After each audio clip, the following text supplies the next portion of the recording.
Let's use. There we go.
Why do I feel so insecure now?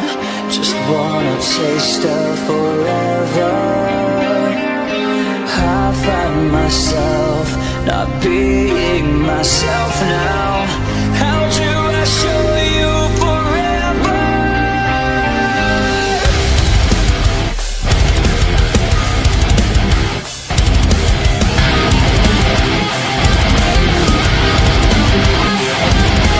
Wish you could see through my dark clothes. See all I'm trying to give you.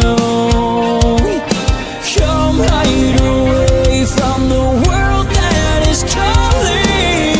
I'll hold you safe here with me. Save me from all that I am trying not to be. Save me from all the darkness that's overtaking me. I can't do this on my own, and I can't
I don't get you fired up to do a damn show. I don't know what will, ladies and gentlemen. What's going on, everybody?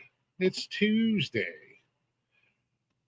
Welcome to Glick's House of Music right here on the Nonsensical Network. Why does my camera look so in my face right now? Anyways, what up, Chattersbox? We see you Jedi's in the building. Blaze is in the building. What's up, boys? Welcome to Glick's House of Music. I am Glick right here on the Nonsensical Network. Guys, if you're not ready, go ahead and check us out. We are everywhere.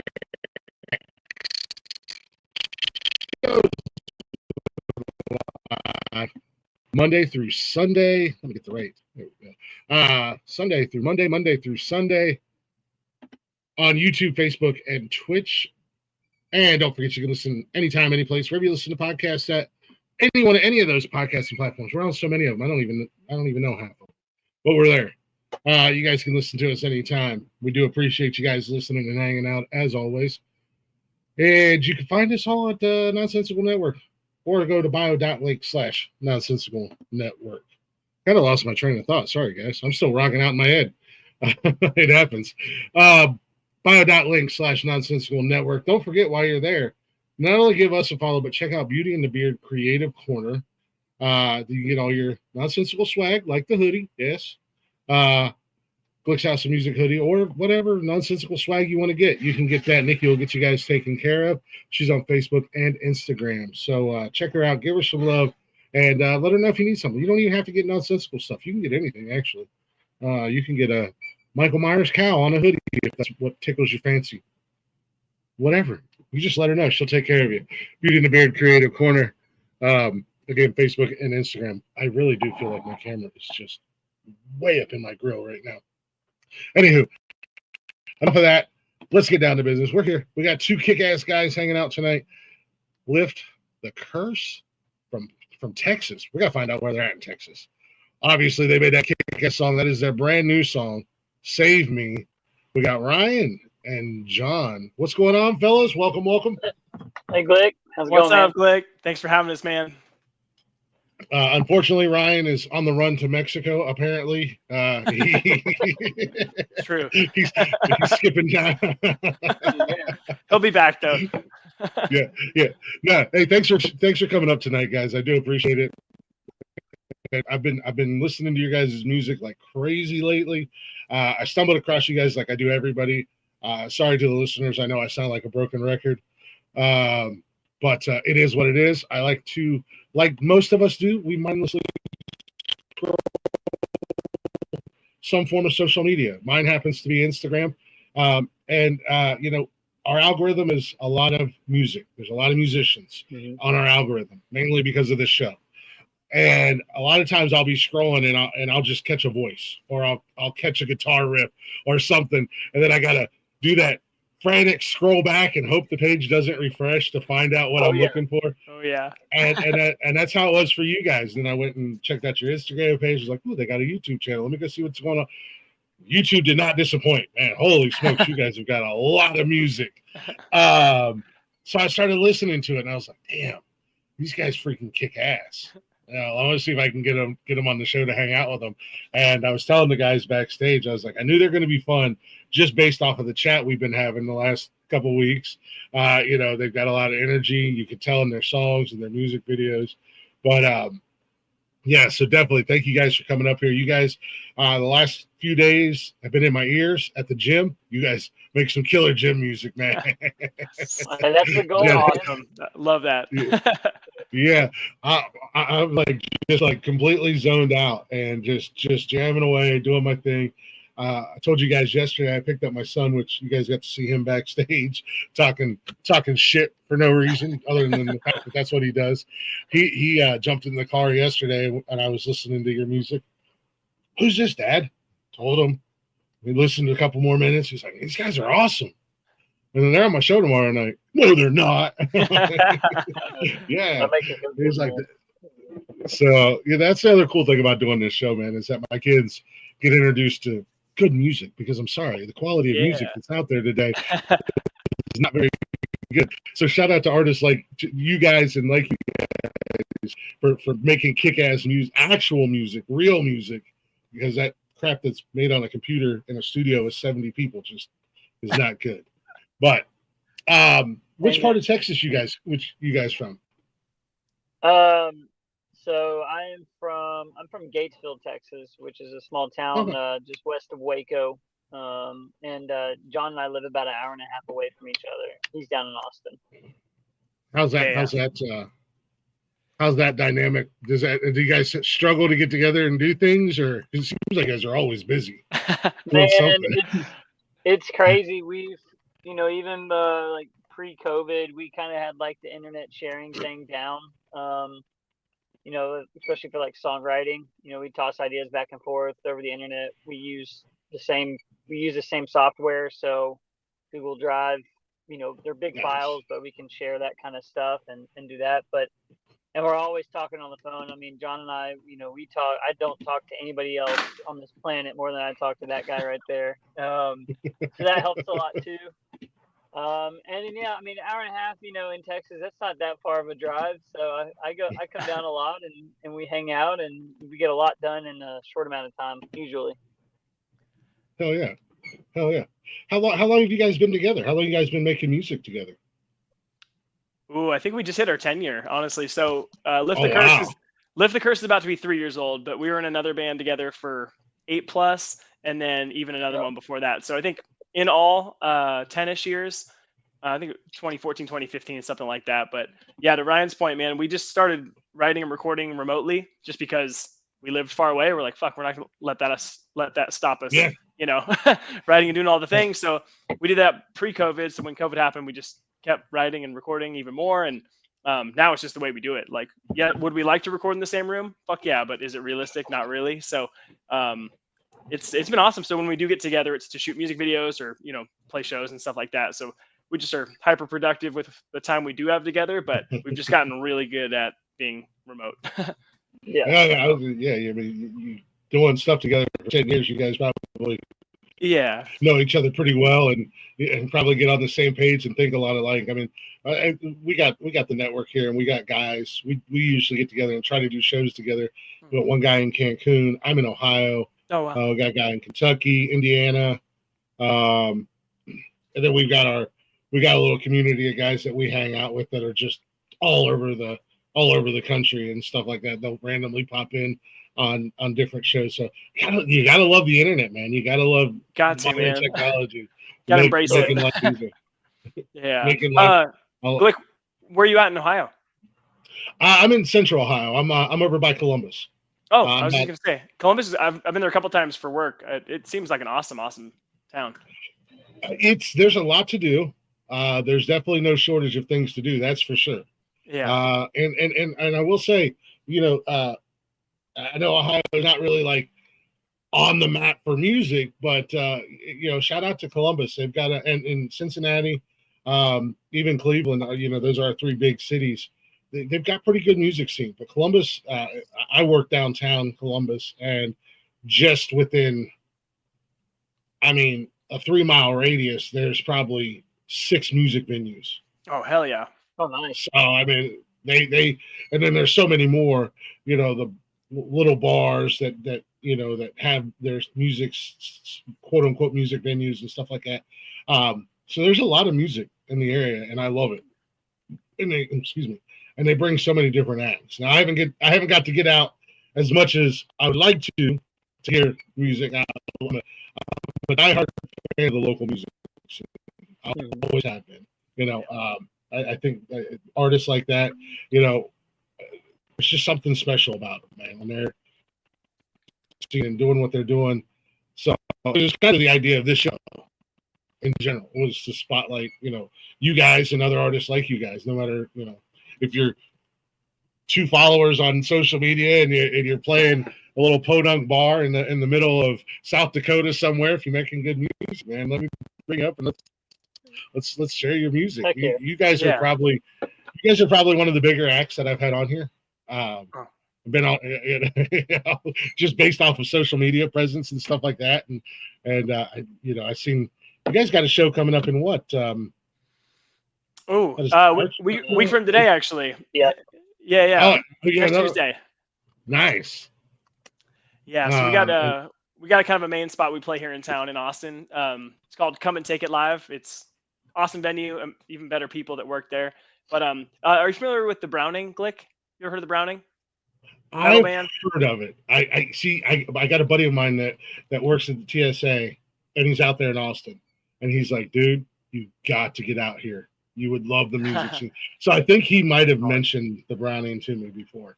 Nice. Yeah, they're awesome. They're kind of all over, but they're on a tour right now. But we're opening for their tour, so we're the only local band opening that tour package next Tuesday. Yeah. But they're friends of ours, so it'll just be a good vibes, good show kind of night. Yeah. Yeah, you guys definitely.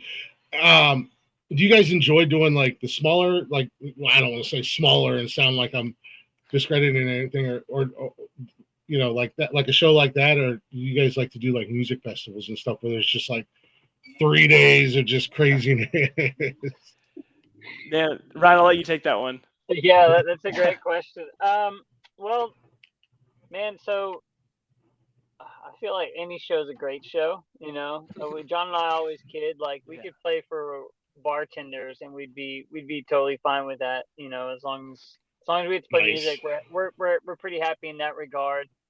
I think everything has its spot, though. I mean, we played a few weeks ago in a small town up near here where I'm from, and I mean, it was a small little bar, but there's probably like 100 people packed in there, and everybody's jamming, having a good time, and like it's hard to beat that right there, you know. But yeah, I mean, it was one of my favorites in a while. I don't know about you, Ryan. It was one of my favorites in a while. It is awesome, man. But no, we'll play anywhere to however many people or however little people. It doesn't matter. Yeah. And Glick, that's funny you mentioned festivals. That's a big goal for us. We haven't yet, but that's kind of like a next step. No, you haven't got to do a festival yet? No, not really. So we our last band a little bit, but yeah, that's a big goal for us. So that's kind of if I'm going to a big concert, I love doing the festivals.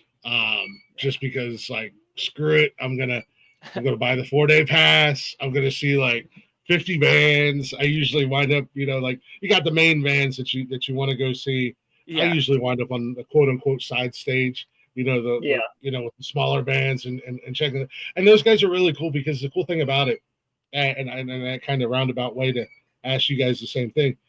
The cool thing about going to like the music festivals and going to the side stages is usually like after those guys are done or while they're waiting to go up, they're just hanging out in the crowd and they're hanging out with people. Are you guys like that? Do you like to interact with your fans, with the crowd when you can? Oh, absolutely. Yeah, 100%. Yeah. It's we joke we're really, really, really bad about selling merch. We just usually I'll speak for myself.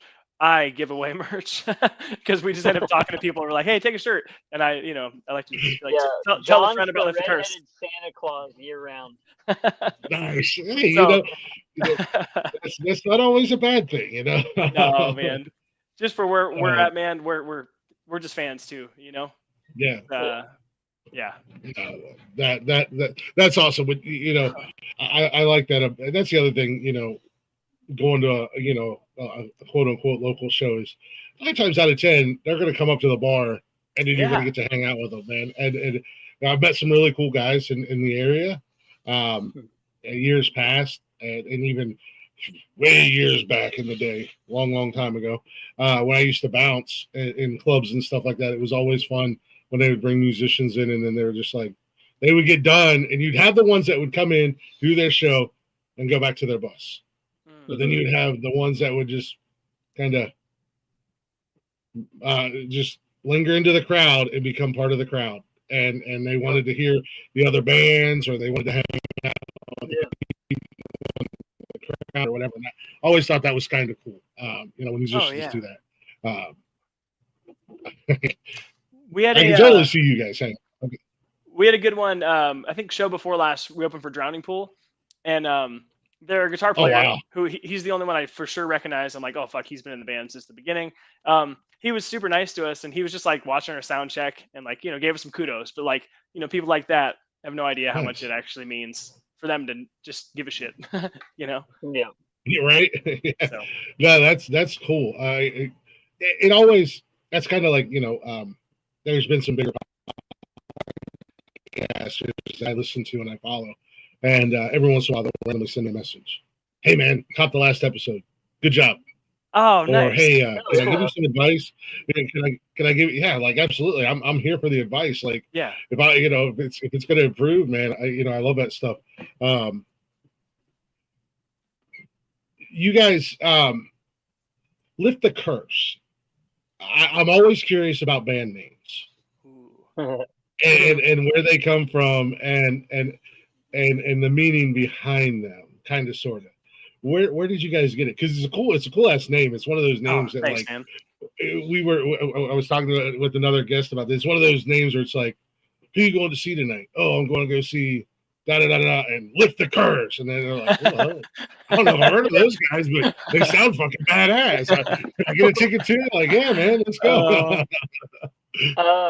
It started out, so in our old band, we actually had a song called Lift the Curse. So I guess technically it started out as a song, which I think it's kind of cool. It was kind of like a shoe-in almost. Like once John and I were kind of on our own, we're like, okay, like what's the actual band name gonna be? It's almost kind of like a shoe-in because we loved it as a song title from our last band, but like it speaks to like a lot of different things too, though. Like if you're going at it just like Lift the Curse, like what does that mean? It's like, man, it can be whatever you want it to mean, really, and you can plug it into a lot of the songs that we have, So yeah, that's the backstory of the name. And shout out to Lazy Jedi too, who just said they sub to us. Appreciate you. Yeah, Jedi.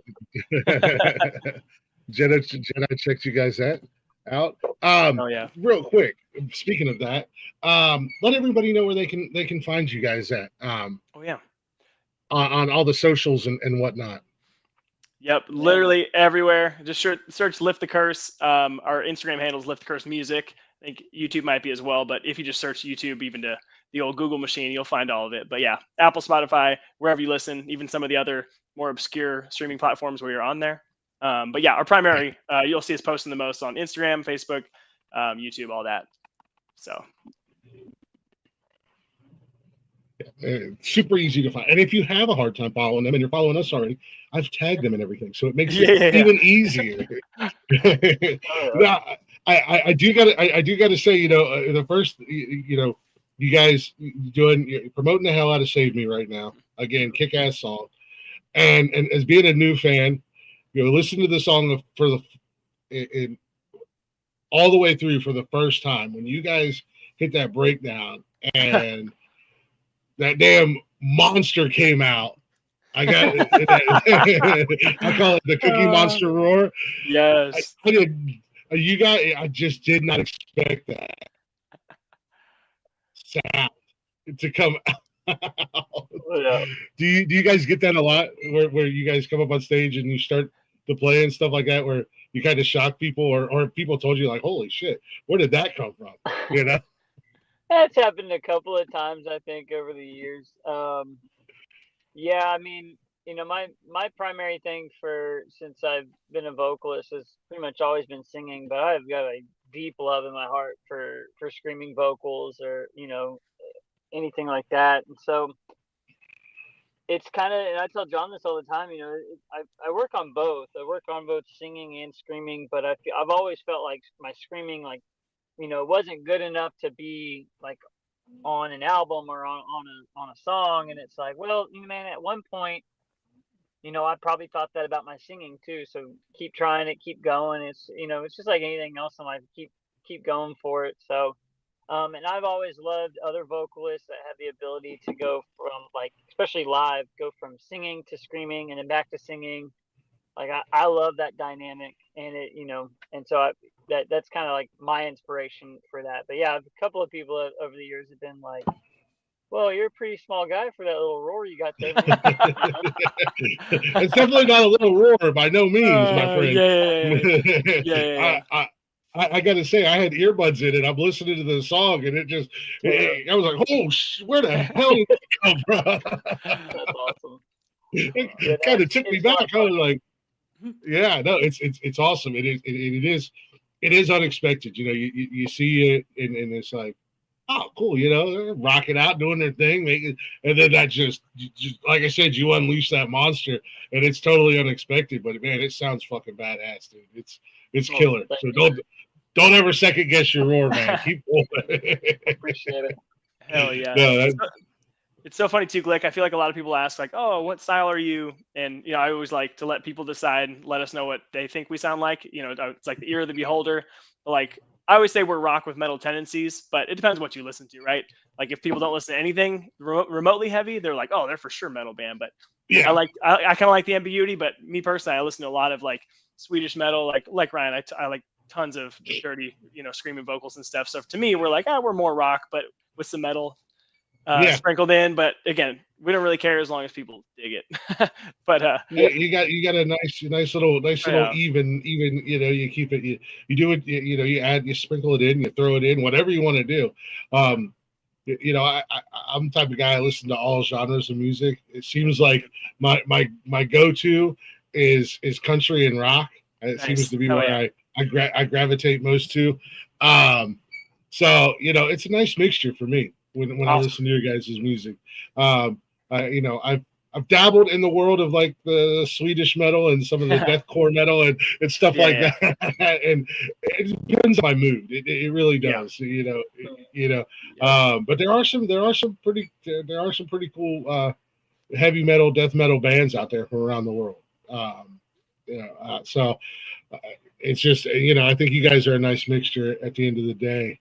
Do you guys have any heavy like artists or bands that you're heavily influenced by? Speaking of, the different styles of music that you listen to, or do you just? That's we got some big ones. Right. We are who we are. All right, you go first, but we got a lot. Man, and it's like just a super wide variety. Like I'm the same way. I love country music. Especially like 90s country. Oh yeah. Clay Walker, Garth Brooks, Rick Trevino, like stuff like that. Like I love that because I grew up around that, but I also grew up like I remember having an Aerosmith cassette. That my favorite song by them is Ragdoll. Freaking great song. That was like my first like taste into rock, and then of course the Black Album, Metallica. Like what a pivotal time for me. That was my first like actual like CD rock album, metal album, whatever you want to call it. And that was like the pop the cherry moment for me for sure. After that, it was just like anything and everything. Linkin Park, Fuel. I do like some older stuff like Boston 80s band called The Outfield. Love those guys. Oh yeah. Those are like my big influences. I love Breaking Benjamin too. Benjamin Burnley. If I ever got to meet that guy, I'd totally fangirl out. What about you, John Boy? Same. We have Glick. The fun part is we have tons of overlap, but we actually have a Spotify playlist that we share with each other where we introduce each other to new songs all the time because we do have a lot where we don't cross over, which is fun. But nice. Yeah, I was born. I'm actually from Northern California, but moved out to Austin back in 2012. But okay. Yeah, my parents raised me on 90s country and then like 80s hair metal. So I love anything in between or any. Yeah, so same 90s country stuff Ryan mentioned. Like you and I can talk a lot about country. I got real into like all the bro country, like Florida Georgia Line, all that stuff. A lot of people hated, but I like it because there's more guitar solos in that shit than like most like rock at the time, Yeah. No, I'm a huge Zakk Wylde fan. Actually, I've got a Zach Sabbath shirt. Nice. So Metallica and Ozzy were like my gateways into everything else. So just fell in love. Those are still probably my two favorite bands, but got me into a lot of this. I mentioned Swedish stuff. I love some bands like Arch Enemy, and there's a band called Amaranth. The 3 lead vocalist is a girl. Yeah, they're my favorite bands. The Swedes just have a certain sense of melody that I just freaking love. But huge Van Halen fan. You can see Eddie over this there.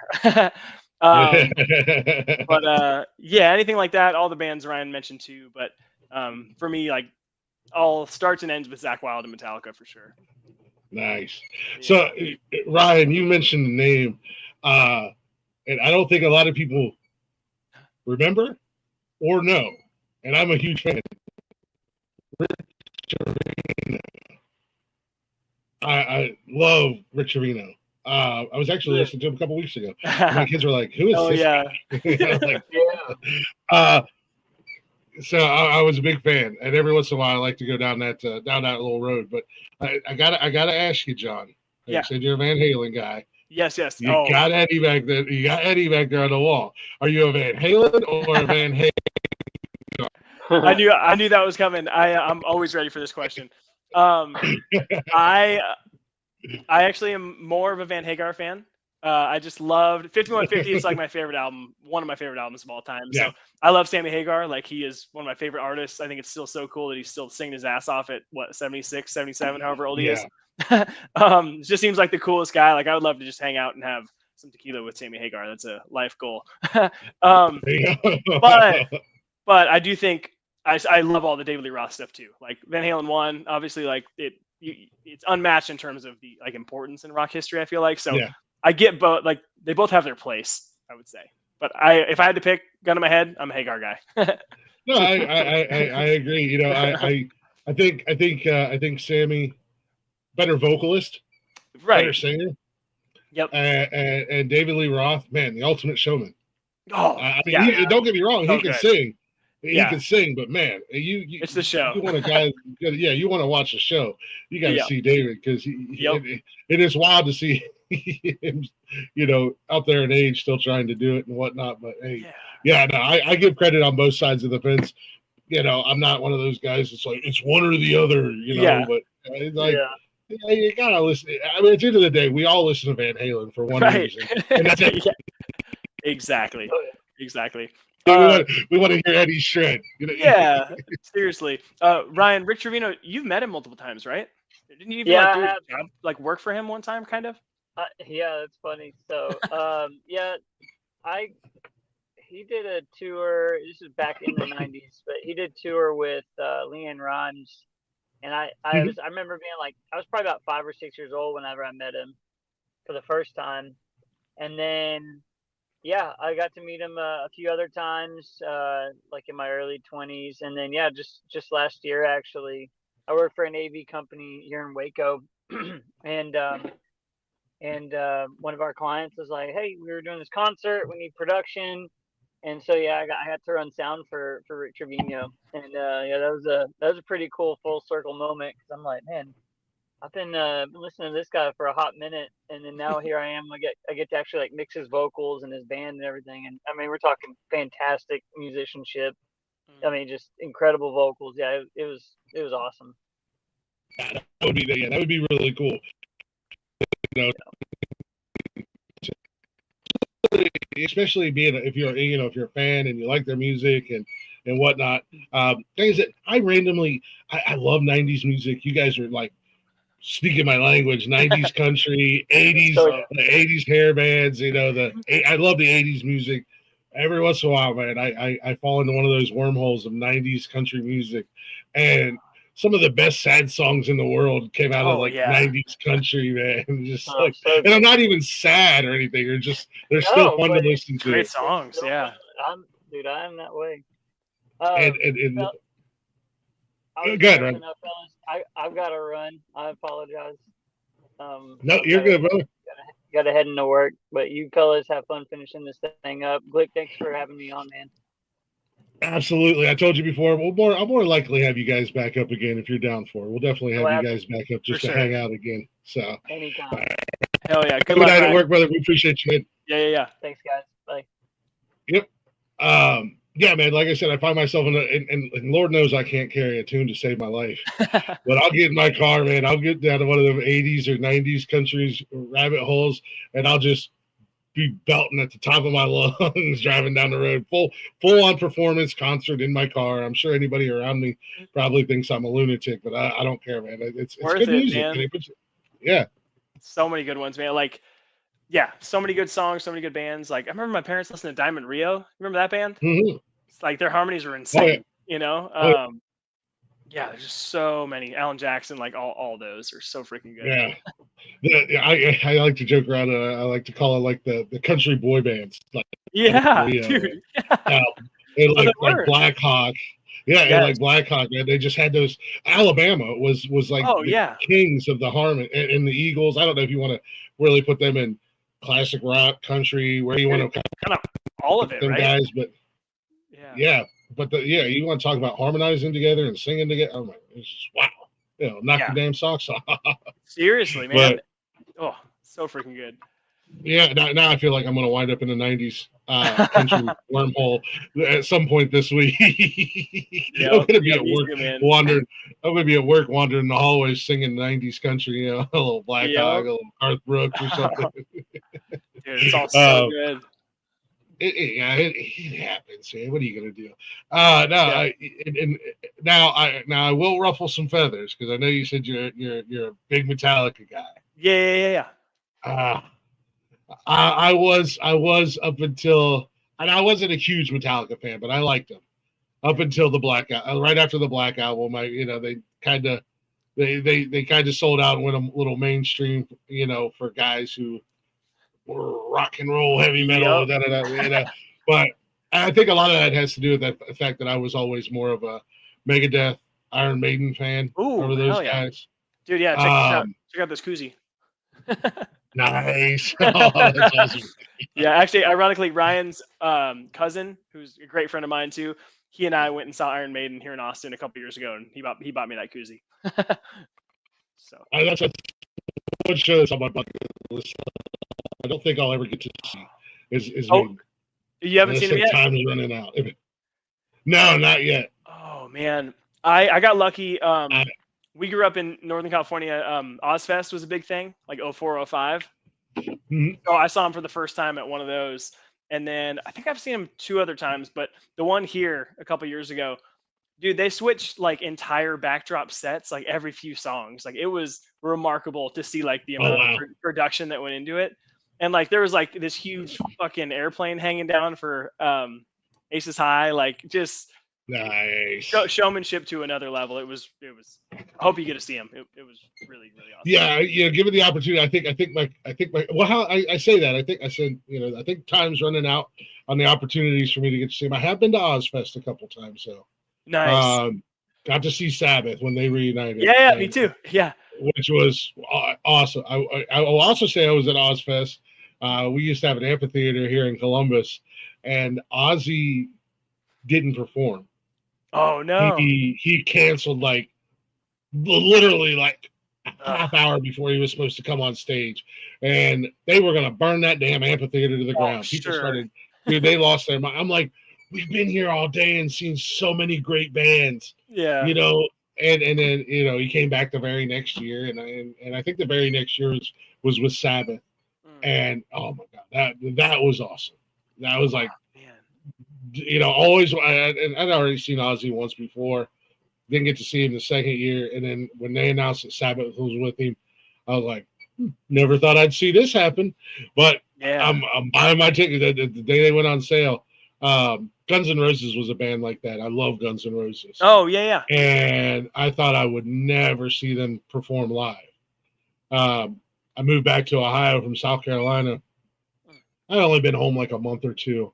And they released the lineup for Louder Than Life out in Louisville, Kentucky, and they were the headliners. And I was like, "Oh, let's fucking go! Yeah, let's go!" I didn't even see any of the. And then they announced that it was actually Guns N' Roses Slash, and it was the lineup. Everybody, and I was like, "Oh man!" I didn't even look at the price. I just went online and bought the 4-day passes. And it was after I bought my tickets that I looked and I seen the other bands that were going to be. There were so many In This Moment, Hailstorm. Oh, nice. Geez, I can't remember all the bands that were there. Ice Cube was there. That was old school hip hop head. Yeah. So, I was like, Ice Cube, let's go, man. Like, there's so many great bands. And, but man, that was a bucket list one right there was Guns N' Roses. And I didn't have high expectations because Axl's older, he's gone through all the struggles of life. He put on some weight, but holy shit, the guy can still sing. The guy can still sing, and he's running all over the stage, and he was legit singing because you could hear, when you guys are performers, and when you're singing and performing, you get a little winded, and he's a little bit older, but he still sounded great. It was amazing. I'm like, you know what? I'm not concert buy a t-shirt like the concert t-shirt. I'll buy like a band shirt, but not like I'm like, no, I gotta get the concert shirt with the full nice. tour on the back and everything. So yeah, it was a kick-ass experience, being just a fan growing up my whole life. I've been a fan of Guns N' Roses. I've loved their music, even their crazy shit like Chinese Democracy and stuff like me that. too, man. Yeah, I liked it for what it was, Yeah. I don't know. How long ago was that? Do you remember? Because I That saw him was probably like it was before COVID for sure, but I'm trying to think. Like that 5 or 6 years was ago, because they headlined a festival here in Austin, and I went that day and saw them too, and it was what was that, pretty 19? awesome. I think 19ish sounds right around here. Yeah, I think I would have to pull the shirt out of the closet and look. I think it was 2009 because I had literally just got home. I'd only been home for a couple months when they released it. Disturbed was there. They're another one of my favorite Cool. bands. Dude, love and them. I've seen them a few times live at different venues or different events and whatnot. Those Disturbed puts on a hell of a show. Dude. Have you ever met any of those guys before? Unfortunately, I haven't. I would love to meet Dave.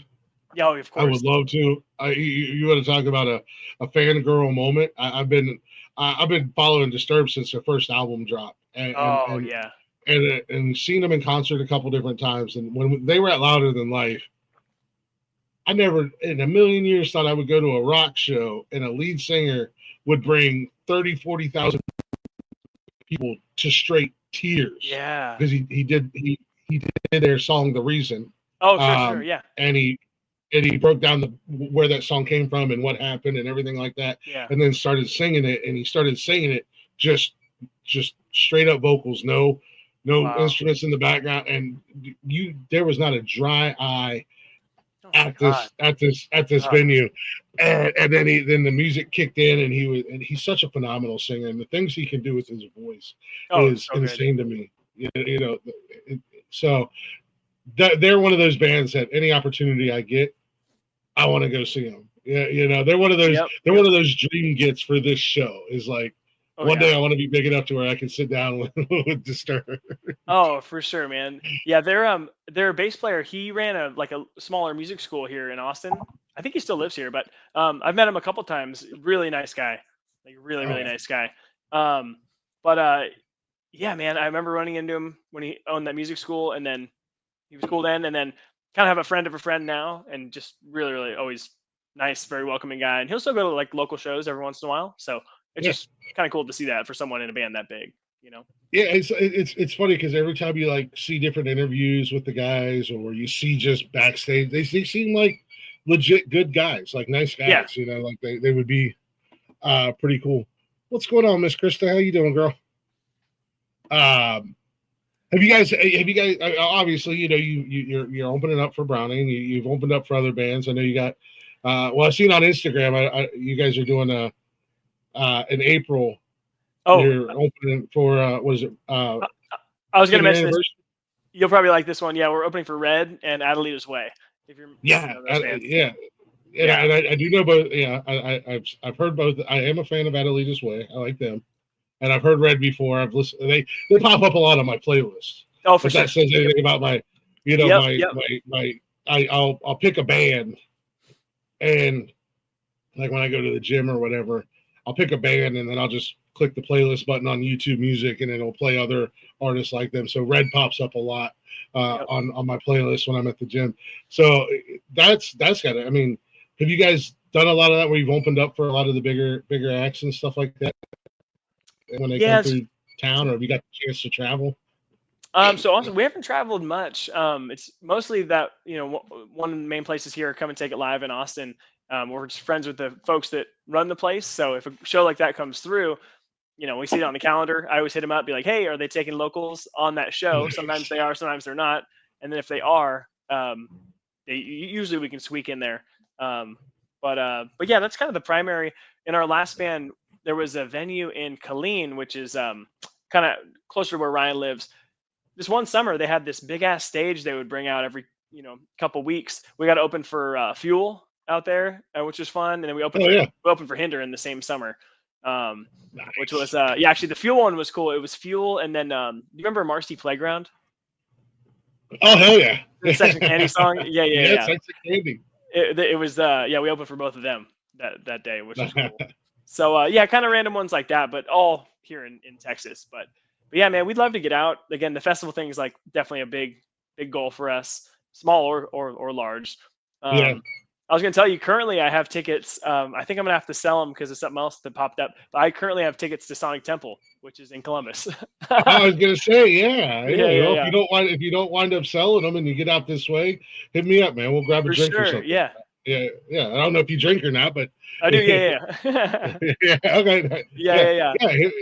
Yeah, you'll definitely have to hit me up if you get into town. We were debating it, but we're planning my fiance and I are getting married in October. So planning a wedding and the cost of that, it's like, well, maybe we'll forego music festivals this year. Yeah. Sonic Temple is a fun one to go to. It looks great. I was randomly saw a live video of Avatar, that band, last night, and ironically they were at Sonic Temple last year, and it was video from that, and it looked fucking awesome. Yeah, and the Coliseum that they do, we used to have this really cool amphitheater, Polaris Amphitheater. Awesome outdoor venue, man. It was so cool, and a lot of great concerts. Like I went to Ozfest there, went to Family Values a couple different years. Oh, really? The Vans Warped Tour. I learned that I was an Avril Lavigne fan because of the Vans. Let's go. I was like, yes. I was like, I don't. I mean, I think I've heard her on the radio, but I don't really know her. And she's the cutest little thing in the world, and she can sing, man. I'm sure she was so good too. Yeah. Yeah, Paramore, stuff like that. Oh yeah. And Avril Lavigne is great live. She's a fun concert. I wouldn't mind seeing her live again down the road. A buddy of mine convinced me. Not the biggest Kiss fan in the world, but I love their theatrical craziness. I do like some Kiss songs. I like, I know I get shit from people when I say that I like Beth is one of my favorite songs. Oh, it's a great song, man. Great song. Guys are like, that's not even Kiss. They're not even wearing their makeup. And I'm like, whatever. Who cares? Shut up. Yeah, and I like some of their little disco-y songs that they did. Yeah, it just puts me in a good mood. Right. But he had tickets and it was going to be him and his girlfriend, and then they literally broke up like a week before. Oh shit! And he was like, "Bro, you want to go see Kiss?" And I was like, "Yes, not particularly, but yeah, let's go." But I was surprised. They put on a hell of a show. If you don't even have to like their music. You can just go for the theatrical value. Yeah, they got laser beams and explosions and fire and everything going off, and the guys in their get up. I mean, I think that's one of the coolest gimmicks in the world, whether I like the band or not. Yeah. I think it's a super cool gimmick. Each one of them having their own personalities and everything like that. And, the money they've made too on all their merch and stuff over the years. Like I know everyone, talks shit about Gene Simmons and all that, but my dad and I, we went and saw him in Oakland, California, probably like 2009-ish maybe. But I don't remember how much it was, but I just remember it being like some of the most expensive parking we ever paid for. And it was at the old Oakland Raiders Coliseum, which was no. It was where the Warriors used to play, which is the same parking lot, but still. Yeah. It was kind of a dump, but the fact that it was Kiss. But exactly. But everything, I echo everything you said. Like it was so fun. Everything was on point. But my favorite song is "Lick It Up." Lick It Up's from their, that's their no makeup phase too. But I like Lick It Up. It all, what was it we went and seen? It was Psycho Circus or something like that. It was a Psycho Circus tour or something. Late 90s, maybe early 2000s. Yep. Yeah, that was super cool. Seeing I feel like I remember a DVD. I could see the cover that my friend had growing up.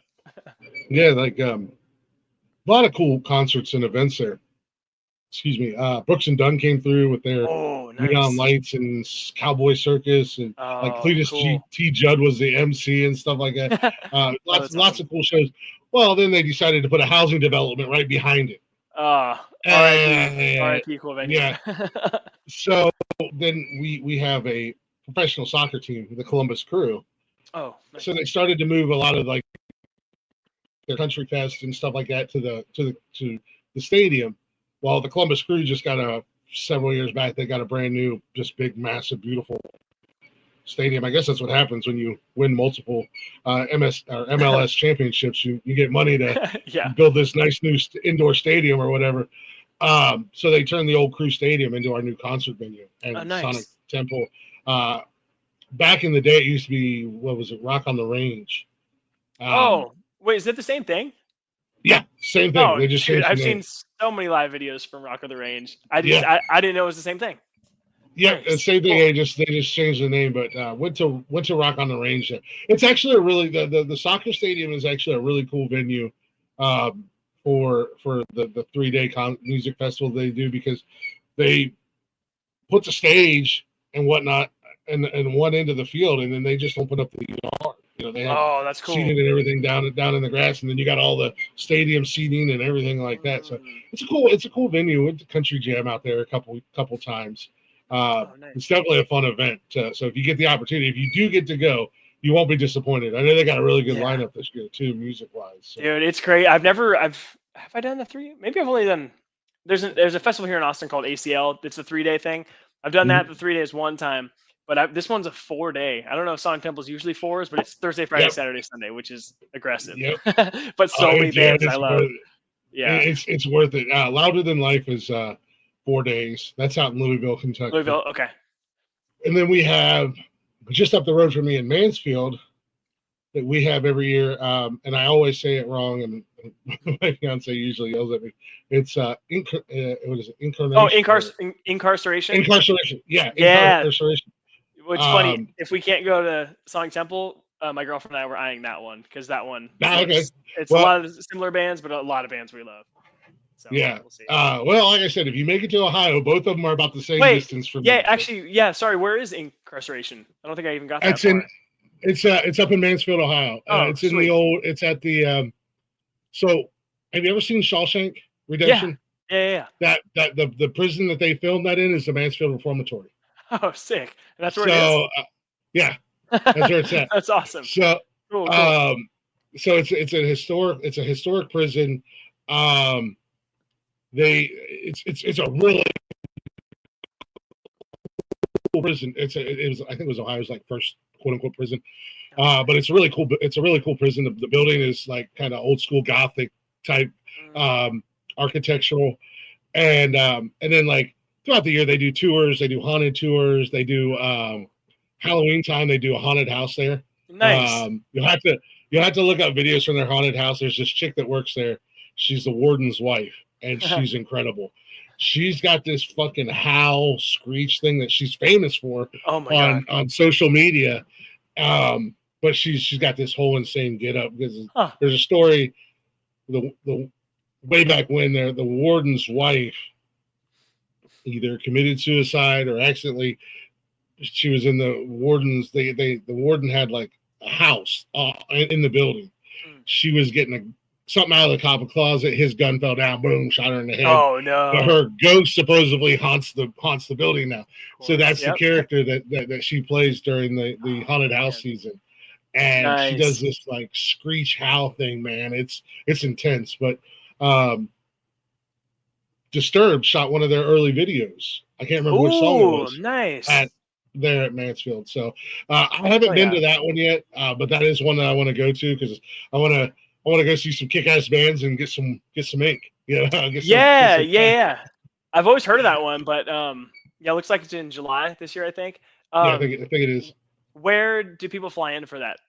Is that still flying to Columbus, or is that more than likely it would probably, I don't know, Mansfield, they've got an airport up there and outside of Cleveland, but you probably drive into or fly into Columbus. We got it. Columbus International is massive. God, it's got and it's probably maybe a 45-minute drive. Oh, nice. That's not bad. From Columbus, and it's a straight shot, straight up 71, and that's Sonic Temple and Mansfield. They're both 45 minutes from where I live. I mean, they're both nice. So as I said, if you guys get the opportunity, let me know. We'll come in. Even if we don't go to the show, maybe we can come up and have a couple drinks or something one night. Dude, that would be badass. I would love that. Yeah, dude, Columbus is cool. I've only been twice, I think, but I've been to like the little German area, like German Village. yeah, super Yeah. cool. No, yeah, just a cool town, and obviously, congrats. I'm assuming, are you a big OSU fan or no? I am a bad guy in Ohio. I You was have to looking say to, it. where did I put my? I don't even remember. We rearranged the room, and I don't even know where my flag is. Yeah, I'm a Michigan. Oh, are you? Uh, Nice. I'm a diehard Michigan fan, but I am happy for Ohio State. I did talk a little. I always talk shit. It's kind of my thing. It's what I do. Yeah. But I am happy for them that they won. I'm more happy that the Big Ten won another natty. Yeah, And that's fair. 2 years in a row. Yeah. The Big Ten's represented. I am a big sports guy. So Me too, man. I'm a big Harbaugh fan. Grew up a Niner fan, 49er fan. So love Jim Harbaugh, but obviously I love what he went and did with y'all. Yeah. So everywhere the guy's been, man. Yeah, everywhere he's talented. been. He's super talented. I was wild what he did out in San Diego this first. Yeah. Finally. Man, we do a sports show on Sunday, and I was cool. and I talked to the guys. I'm like, man, I think it's going to be a few years before San Diego does anything, and not to crap on San Diego because they've got talent. Justin Herbert's a monster. Dude, everyone knows that. But I was like, man, the Harbaugh effect is a real thing. Yep. He wins wherever he goes. So, but yeah, I was happy for him this year. I'm not necessarily the biggest fan of his brother, but that's because Baltimore can go to hell, in my opinion. But, dude, it's hard to hate because, again, Niners didn't make the playoffs this year, and then Lamar and Derrick Henry helped me win a championship in my friend's fantasy league. There you go. It was hard to not root for them a little bit against the Bills, but that was a heartbreaker with the Bills the other day. I don't know how you feel. I'm not a Kansas City hater by any means, but like I was really hoping Josh would finally win one against them. I'm not the biggest fan of Patrick Mahomes. I think he's a talented kid. Yeah. I think he's severely overrated. I have said all season, and I think at this point it's just gotten so blatant and so obvious with the officiating that, and I've said it all season, and I stand by what I said the first time I said it. I said without the officials helping them, they're a 3-win team. Yeah, at the end of the day, so many close games. Yeah, like down to the Yeah, right down to the. I mean, just like it always comes down to, and we say all the time, if you play Kansas, you got to jump out early and fast, stay there, and take the referees out of the equation. Yeah, referees out of the equation at the end of the day. Yep. But I'm not the biggest fan of Mahomes, but there are a lot of talented cats on KC. Travis Swift, he's a talented tight end. That was good. I like that. And I respect the shit out of Andy Reid. Obviously, he's very good at what he does. I'm just waiting for Andy Reid to have a heart attack on the sideline. In all honesty, one extra cheeseburger, man. Yeah, just You're one cheeseburger away, Andy. Come on, buddy. I know you got it in you. Yeah. No, it'll be it's in. So who do you like NFL wise? Are you? I am a diehard, lifelong Cleveland Browns fan, even though I break up with them every season. Yeah, hey, dude, I was rooting hardcore. I love Jameis Winston, so I was all about that whole thing this year. That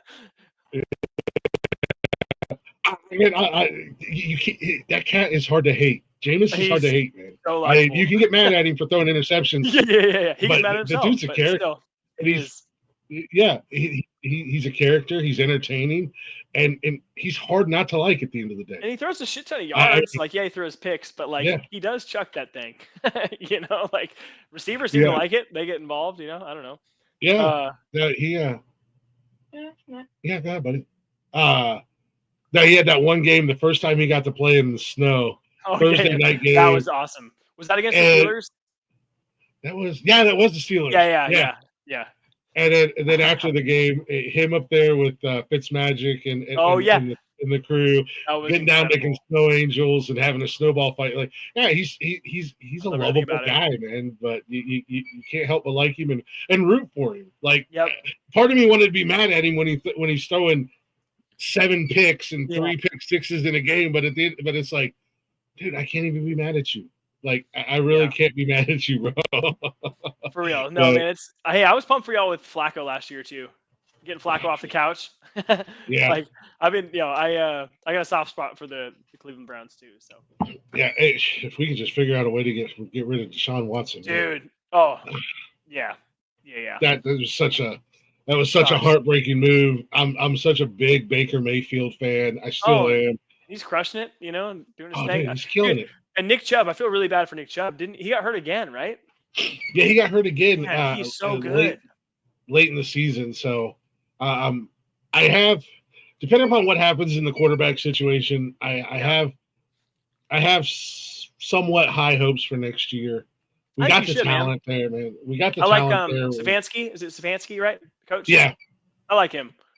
I like him a lot. He just needs to let the offensive coordinator do his job. I completely agree. But I do like Stefanski. And you guys got a couple good receivers too, right? Oh shit, you had the Broncos reject who balled out this year. What's his name? I can't think of it. Yeah, Jerry Jeudy. Good for him. I feel like he got kind of shit out of Denver, unfortunately, but he's clearly good. Yeah, he did, and man, that kid is. I was excited. I liked him when he was in Denver. I was excited when we got him. I was sad when we let go of Amari Cooper. Yeah, Amari is. I'm a big Amari fan. That dude's very good. You want to talk about somebody who's helped you win fantasy football championships? Yeah, right there. Actually, I think me too. A couple years ago, that dude was phenomenal. Yeah, he had a season with Dallas, and then I think his first season with Cleveland. Man, he just balled out, and I'm like, come on, keep rocking at them boys, big boy. Keep going. Yeah, I got some hopes for next year. A lot of injuries. We got to figure out the quarterback situation. We'll see what kind of help we get. Running back. Well, although we had a couple of pretty good backup running backs, man. Oh yeah. Ford and Foreman, they held their own when called upon. So, but we'll see what it sucks. Football season's at the end now. What are we going to do? I hate this part, man. I hate it, love it, but at the same time, it's like all our teams are 0-0 again, almost. Yeah, exactly. They're all. But I'm a sport. Yeah, I'm a sports guy, so I'll roll into hockey, and I don't watch the NBA as much as I used to, but I keep an eye. I'm a Cavs fan. I snap into it in the playoffs for sure, but like for basketball, I feel like half the league makes it anyways. I want to try and be more in it in the season because I'm a big Warriors fan, and I know I know Steph's days are numbered, so you gotta man, enjoy it while it lasts. Love him or hate him. You got to give the man credit. He's an absolute monster. He's a menace on the court. Absolutely, yeah, stupid. But Cavs, aren't they? They're one of the best right now, right? Still. The Cavaliers have the best record in the league. Because you also have Donovan Mitchell, right? Yeah, Mitchell. Garland's there. Those guys, we won that championship, and everybody started to kind of fade away. Then LeBron left again, and shout out to the Cavaliers management. They got to work behind the scenes and just quietly build a team of solid, not just one guy. They have a team across the board, whether they're on the bench or on the court. And the last couple seasons, man, they've unleashed them monsters onto the court, and they're just like, go do your thing. Yep. Last year was awesome. It was a little bit heartbreaking. Go to hell, Boston. Nobody likes you. Yeah, for real. So this year, I think Cleveland has a good shot at just running the gambit through the East and going into the NBA Finals, and I think that'd be cool, man. I definitely, I like I said, I don't watch as many games as I'd like, but I definitely keep track. Yeah, and same. Hockey. I love hockey. Grew up a Penguins fan, but I'm also a Blue Jackets fan because we got the Blue Jackets when I was 18, my senior year of high school. So it's like I grew up a Pens fan, and I still love the Penguins. But I gotta get on my hometown team, right? Yeah, cheer out the Blue Jackets. So and they're a couple rough seasons, but they're hanging in there in that wild card position right now. They're not letting that. They got a death grip on that damn wild card position that they are not letting go. Good. You know what? So, I love that hockey and NBA mirror the same schedule, same amount of games. So it makes it easier to follow, like, oh, they're in mhm, playoffs too, or at least relatively close because yeah. Ryan's a huge Dallas Stars fan. So I kind of by Oh, proxy nice. keep up with them. I'm kind of a San Jose Sharks fan, but I need to watch a lot more hockey. But yeah, man, I used to go to Sharks games as a kid, and it was super fun. But yeah, I need to get back into it. There's actually a Dallas Stars, like their minor league team is like 25 minutes Mhm. from where I live. So I've heard those Hell yeah. heard those are fun games to go to, and they're pretty cheap. So you need to check those out. Oh yeah. We used to live down in I used to live down in Charleston, down in South Carolina, and they had a minor league team, and the Coliseum was 10 minutes from my house.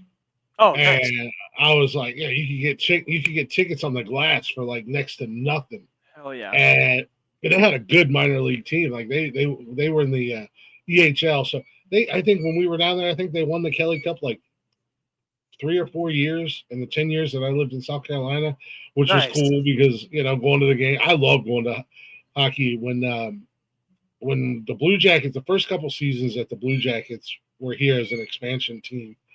I worked for Kroger's at the time. They were a huge sponsor. Oh, cool. So employees could get tickets for like next to nothing. So Nice. we would buy tickets right behind the bench on the glass, and depending Oh, upon who they were playing, it would depend on which side of the ice we would get tickets for. Some teams like Detroit, Boston, Chicago, Jersey, Philly, when they would come through, we would sit on their bench side and just sit there and just heckle the hell out of the players the whole game. Just talk shit. love it. Some of the Fuck players yeah. are really cool, and they would talk shit back to us. Other players would get all bent out of shape. But it was all about having a good time. And and anytime they played the Pens, it was like, okay, this game I'm going to sit on the Jacket side. This game I'm going to sit on the Pens side. But we, being in Columbus and having a hockey team right there, I've got to meet a few of the players from time to time. That's awesome. And hockey players are cool as hell, man. They're like super chill. They seem probably out of any of the sports, probably the most down to earth, if I had to guess. Yeah, they're just super chill, man. Just hey, yeah, we play hockey. What's up? Like, yeah. They show up at the bar and they're just like, we're just like everybody else. We're gonna get hammered tonight. Yeah, exactly. We're here to have a good time. And we're from countries where it's cold and gross, Right. and we don't have anything to do Fun, other good than weather. just drink our asses off. So, Let's go. I'm a big sports guy. Like sports and music are kind of my world, where I try to do as much as I can in them. Hey, So, me too, man. Do you play? I saw a guitar in the back, but do you play? you know what that guitar does? It collects dust. Hey, they do that really well. I'll be 100% honest with you. I've had this thing for probably close to 20 years, and the extent of my knowledge is that. I have tried to learn. They make great decoration pieces, so yeah, it's all good. Yeah, no, I cannot play an instrument. I feel like I could play drums if I really wanted to. I feel like I could play the drums, but I can't play an instrument, and I cannot carry a tune in a bucket. If somebody put a gun to my head and was like, "Sing this song on key," I'd be like, yeah, sorry. Yeah.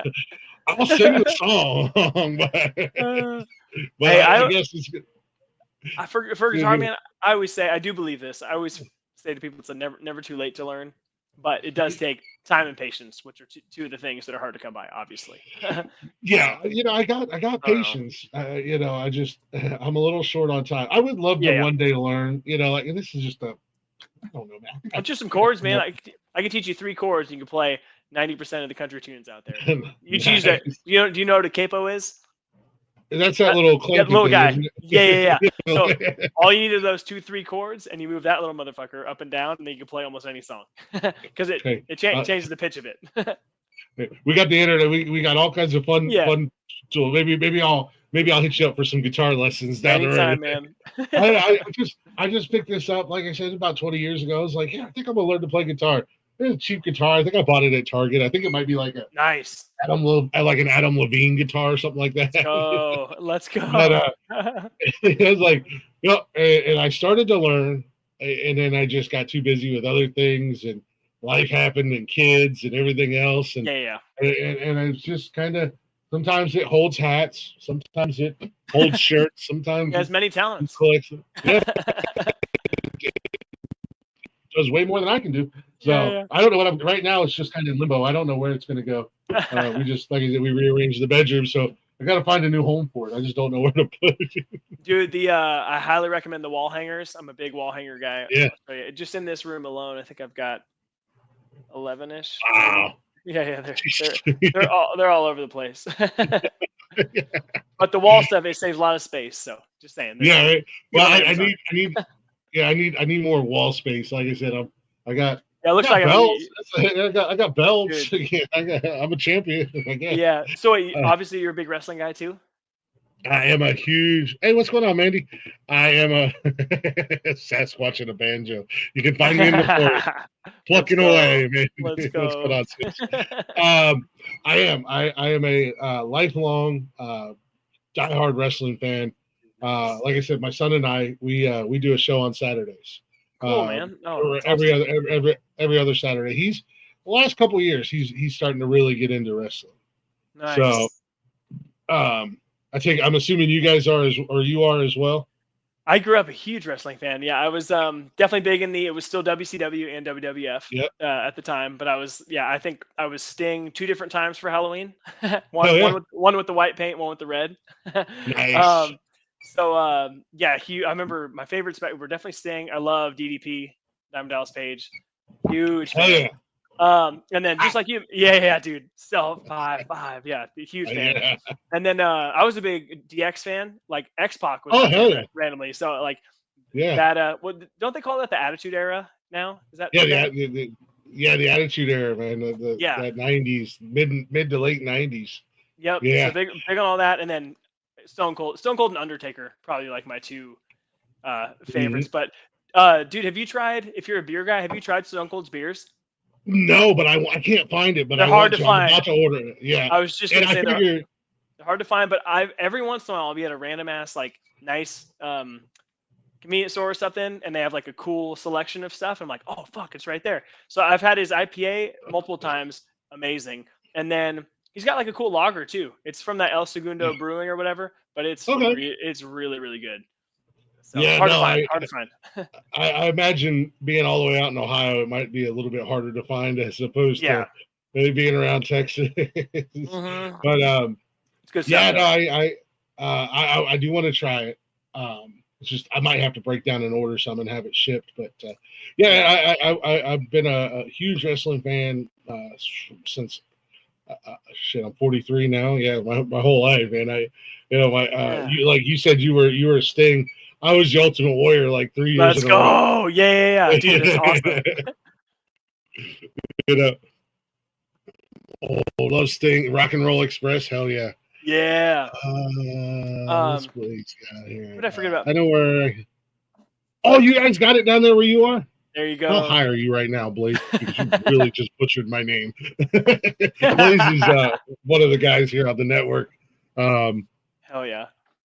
Yeah, you're gonna have to next time you come up. I might have to have you bring me some. He's down in Kentucky. It's good. I don't know how many different ones he has now, but at least the 2 or 3. But it's good stuff. Bret Hart. I was a big Bret Hart fan too. I knew I was forgetting. Oh yeah. Yeah. I think growing up, my top 3 were always Ultimate Warrior, Sting, and Stone Cold. Stone Cold was like the epitome of the Attitude Era, just like the definition of the Attitude Era. And he was that guy. Like, now that I'm a little bit older, it's like, man, you know how great it would be just to drive a beer truck into my boss's office and just motherfucking. Yep. Not that my boss, if you hear this, I not you, other bosses. I like my boss. My boss is going to be locked his office all the time in fear that I might roll in there with the smoking skull belt and stun his ass one day. No, but that was just so like, man, we've all had that one boss in our life where it's like, man, I just wish I could be stone cold for like 5 minutes and stun his ass and drink beer. Seriously, but I mean, how signature of a thing to just go up on the turnbuckles and There's so many wrestlers. I the Monday Night Wars were great. I loved, Oh my God, yeah. Incredible. When the NWO first started, I thought it was cool.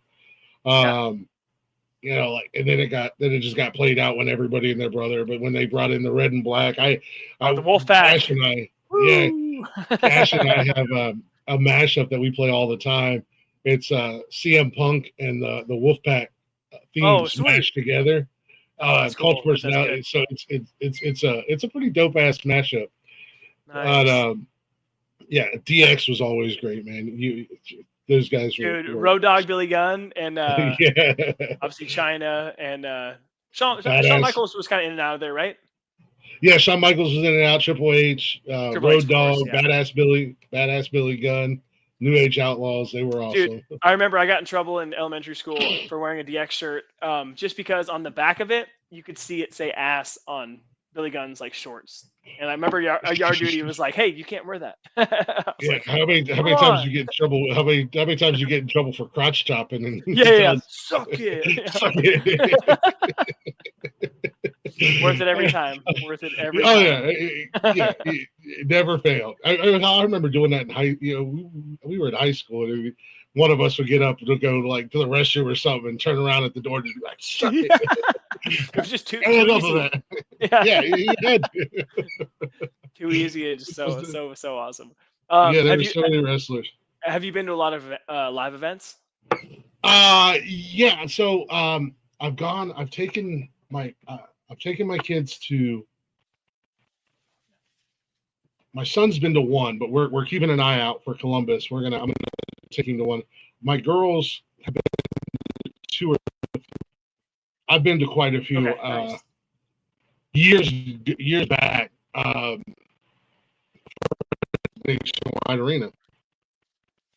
Blue Jays play, and we had. Oh, cool. And we were there for the debut of Sheamus. Right on. Which my buddy, he's like, he's Irish.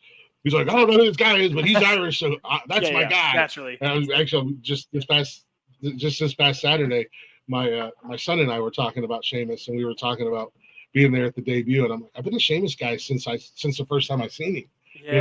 He's awesome. And but that was at that event. I grew up. I had the biggest crush on Lillian Garcia, the ring announcer. Oh, for sure. Yeah.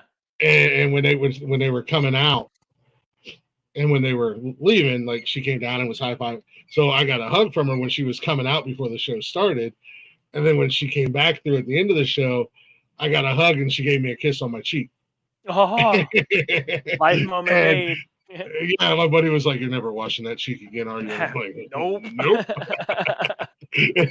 it was funny because we got home, we got back to the house. I still got her lipstick on my cheek, and my now ex-wife, she was like, "It's on your face." I said, "Lillian kissed me," and she's like, "Oh my god." That's incredible. Oh. She said, "You're a grown ass man." I was like, "I don't give a damn. I don't care." Yeah, I don't care at all. And I love that they brought her back. The Samoans were. Yeah, they were awesome. Yeah, Hardy Boys for sure. Because I remember, Hardy Boys in there like prime. Because now isn't one of them still around?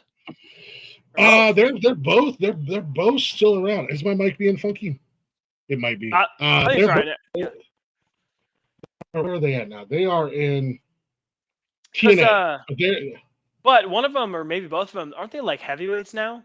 That's the craziest thing to me. Because I remember like when back in the heyday, like they were not cruiserweights, but they were high flying. You know? Yeah, they still are too. They still fly around the ring. Really? I think they are both considered heavyweights. They're in TNA. I think currently they're currently the TNA World Tag Team Champs. Oh, sick! That's awesome. So, which is cool, because just recently WWE and TNA partnered up so that they can have cross contamination, I guess you could say. I love that. So, with the Royal Rumble right around the corner, I'm curious to see who makes an appearance and pops in, because they can bring anybody from the TNA roster, and there's still quite a few guys over there on the TNA roster that are floating around from back in the day. The Hardys, like you said, they're there.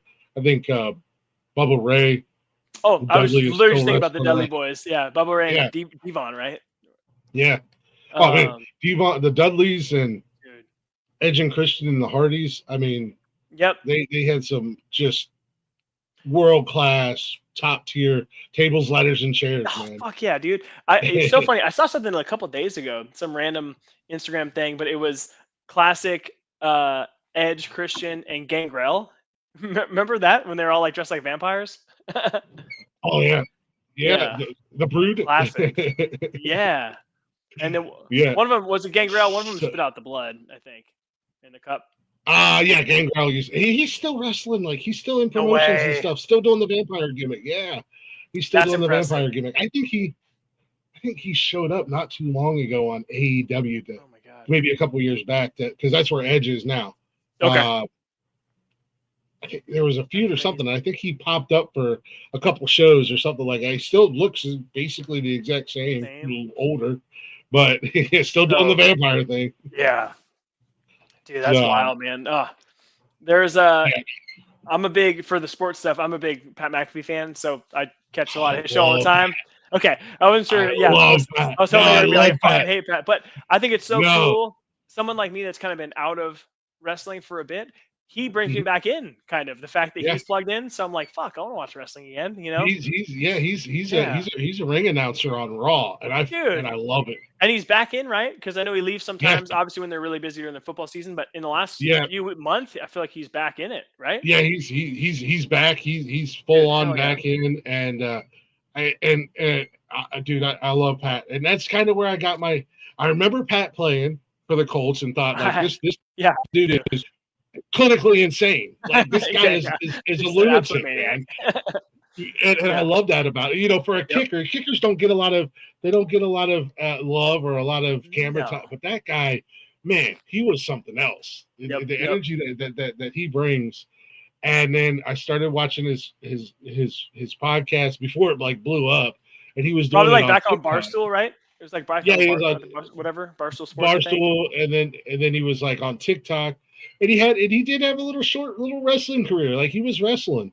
Oh, back then? And he was in NXT, and he's actually a pretty talented wrestler. I'm not surprised at all. I think he's had one or two WrestleMania matches, and he took a stunner from Stone Cold at Mania. That whole scene, was that 2 years ago, or maybe 3? I think it was a couple years ago. Yeah, dude, that whole thing was incredible. Yeah, like top to bottom, but so good. And when they added McAfee to College Game Day, I was like, oh, those stuffy ass old men have no idea what they're in store for. I love the new energy. I love the new energy. I love that the guys on the panel have kind of adapted and they're having fun and they're up there joking and taking part of the shenanigans.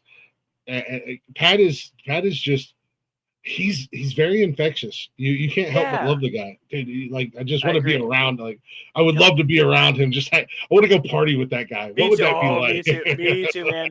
And I love the fact his whole thing, having a very successful show with a lot of his childhood friends. You know, some guys they picked up along the way, but like most of that is his crew in that AJ Hawk. Like and a couple other people. It's like, it's a really cool story where they've gotten to. Yeah, no, that's the other thing. The fact that he, I love that mentality. And like, my co-host for Saturday nights where Saturday night show is just insanity here on the network. It's 6 hours long. We're just hanging out. We're just hanging out, having fun, drinking. We dropped the link in the chatters box. He's a sports guy. I named the chat a chatters box from the batters box in baseball. We put the link in the chatters box and we're like, anybody who wants to come up and hang out with us, right there's the link. Just click it and come on up. And we just hang out and have a good time, man. But my co-host and creator of the original show, which kind of, after a couple years, we molded into this network that we have here.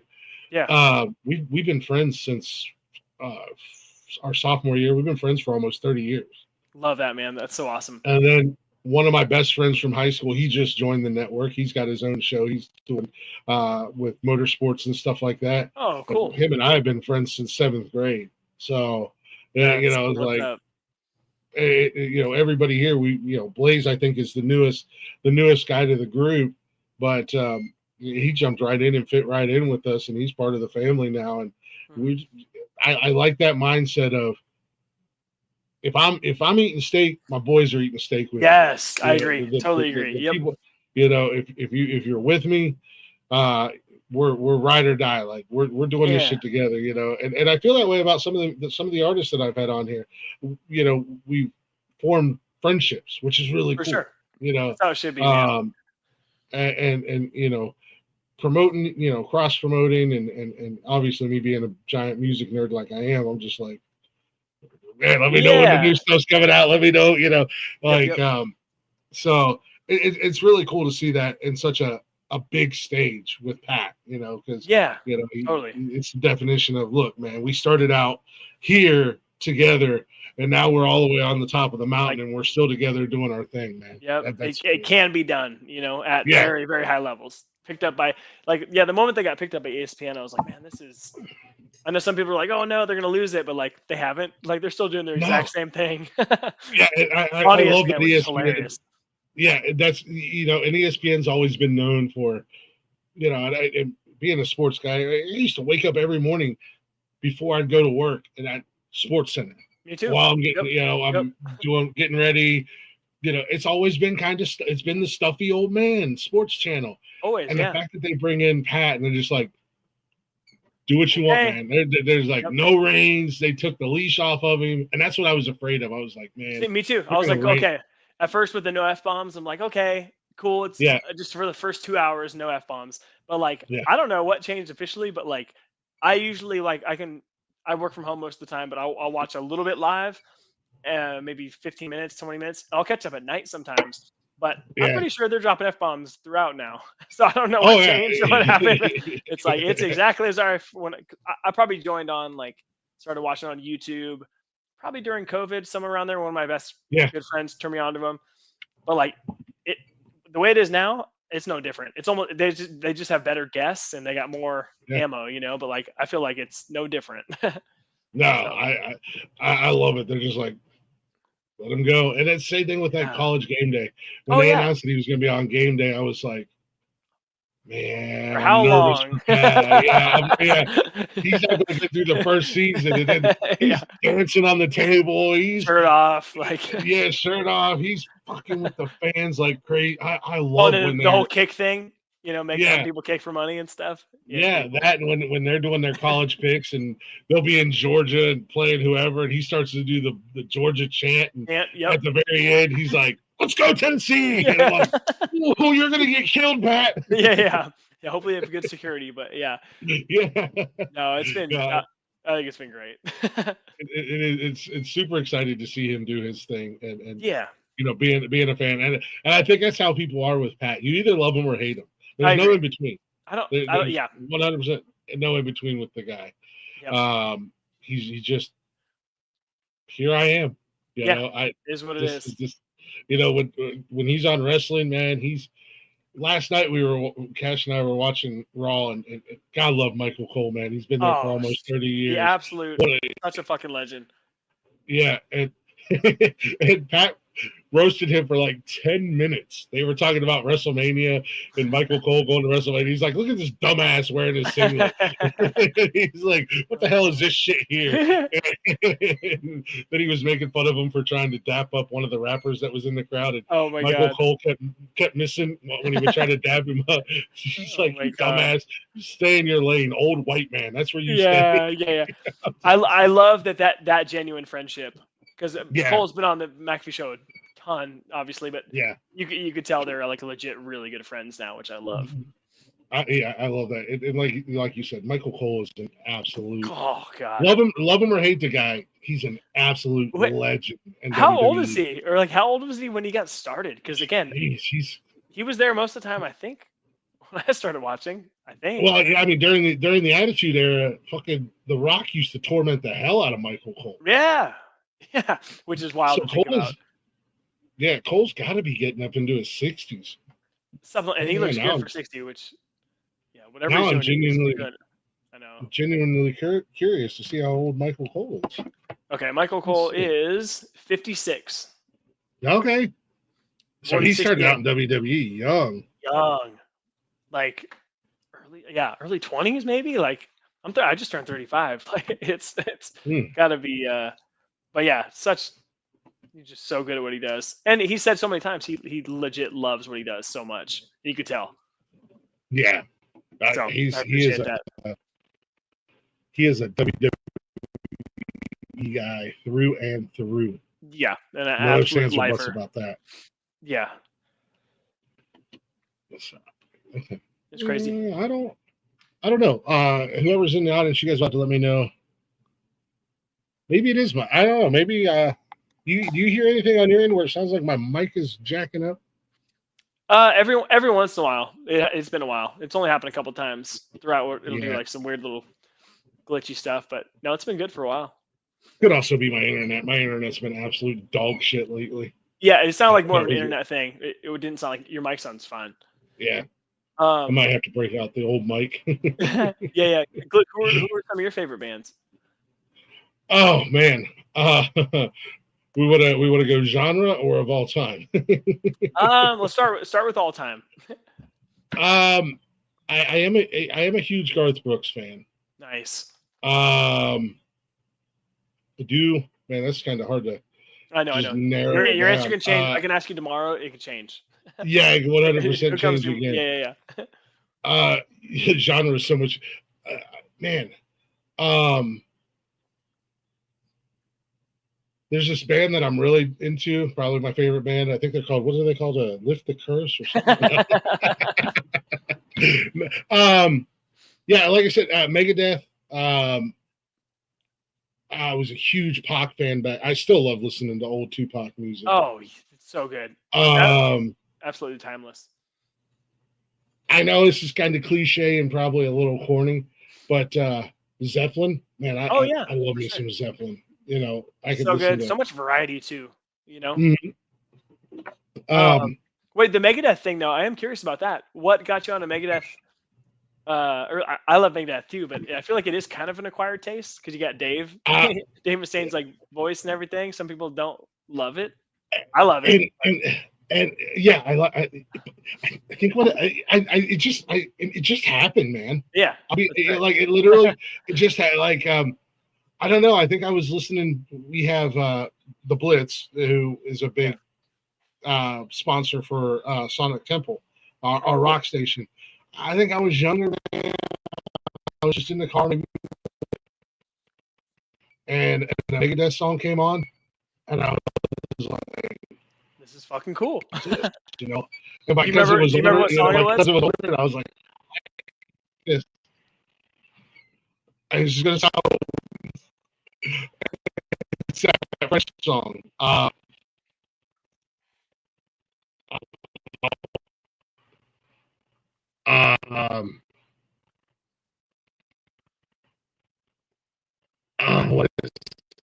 What? I learned from Megadeth, Beavis and Butthead.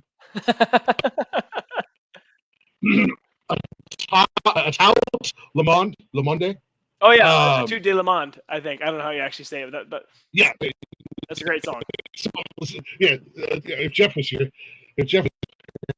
speaks French, but it wasn't until I got older that you know, but that I, you know, he kind of was like got some kind of like people were legitimately feared for him when that song came out, but he was like, I'm not gonna kill myself. It was like a goodbye to my mom type deal. Yeah, you know yeah. Yep. I remember hearing him say that. That was a song. You know, I think that was the first song I heard, and then I was like asking my cousin, one of her friends, he was a kind of a metal.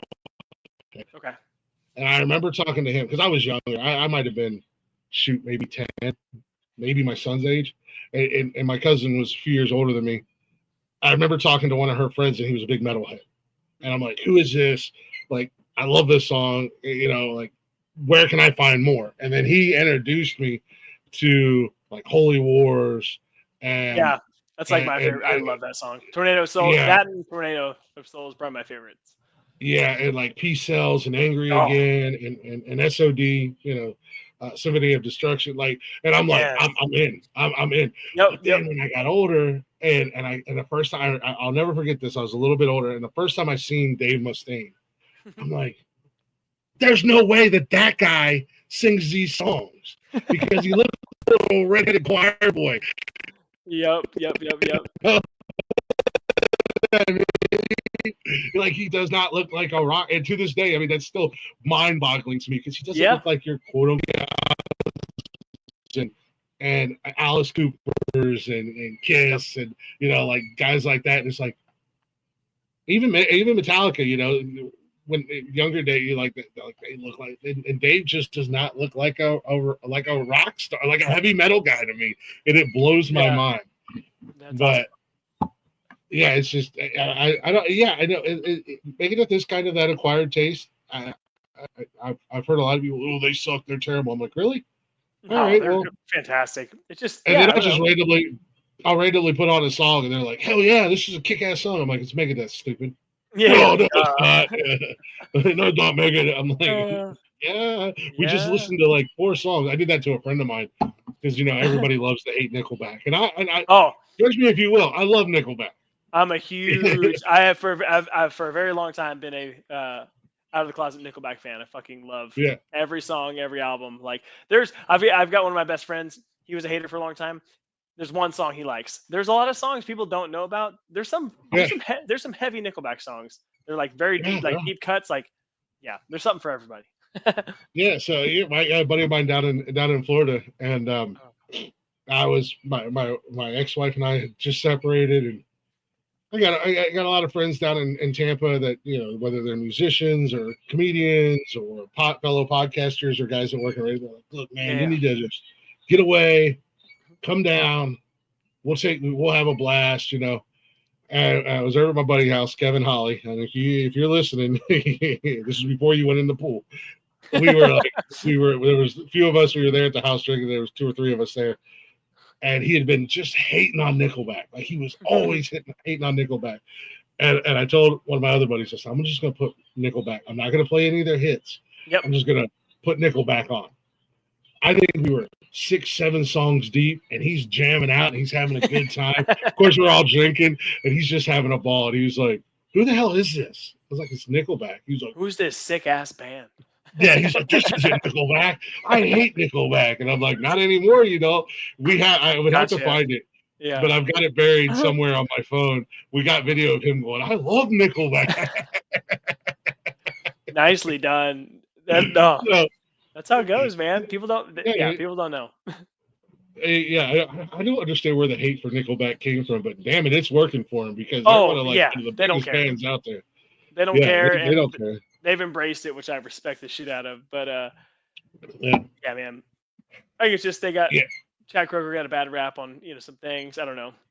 It was just easy, but hey, they capitalized, so good for them. Yeah, you gotta whatever works for you. Yeah, man, that question, like, who your favorite artist is, that's hard for me. I know, man. You keep the wheels going. That'll always. That's a tough one. I'm so all over the place. Like, I'm a huge fan of Bob Marley. I love reggae music.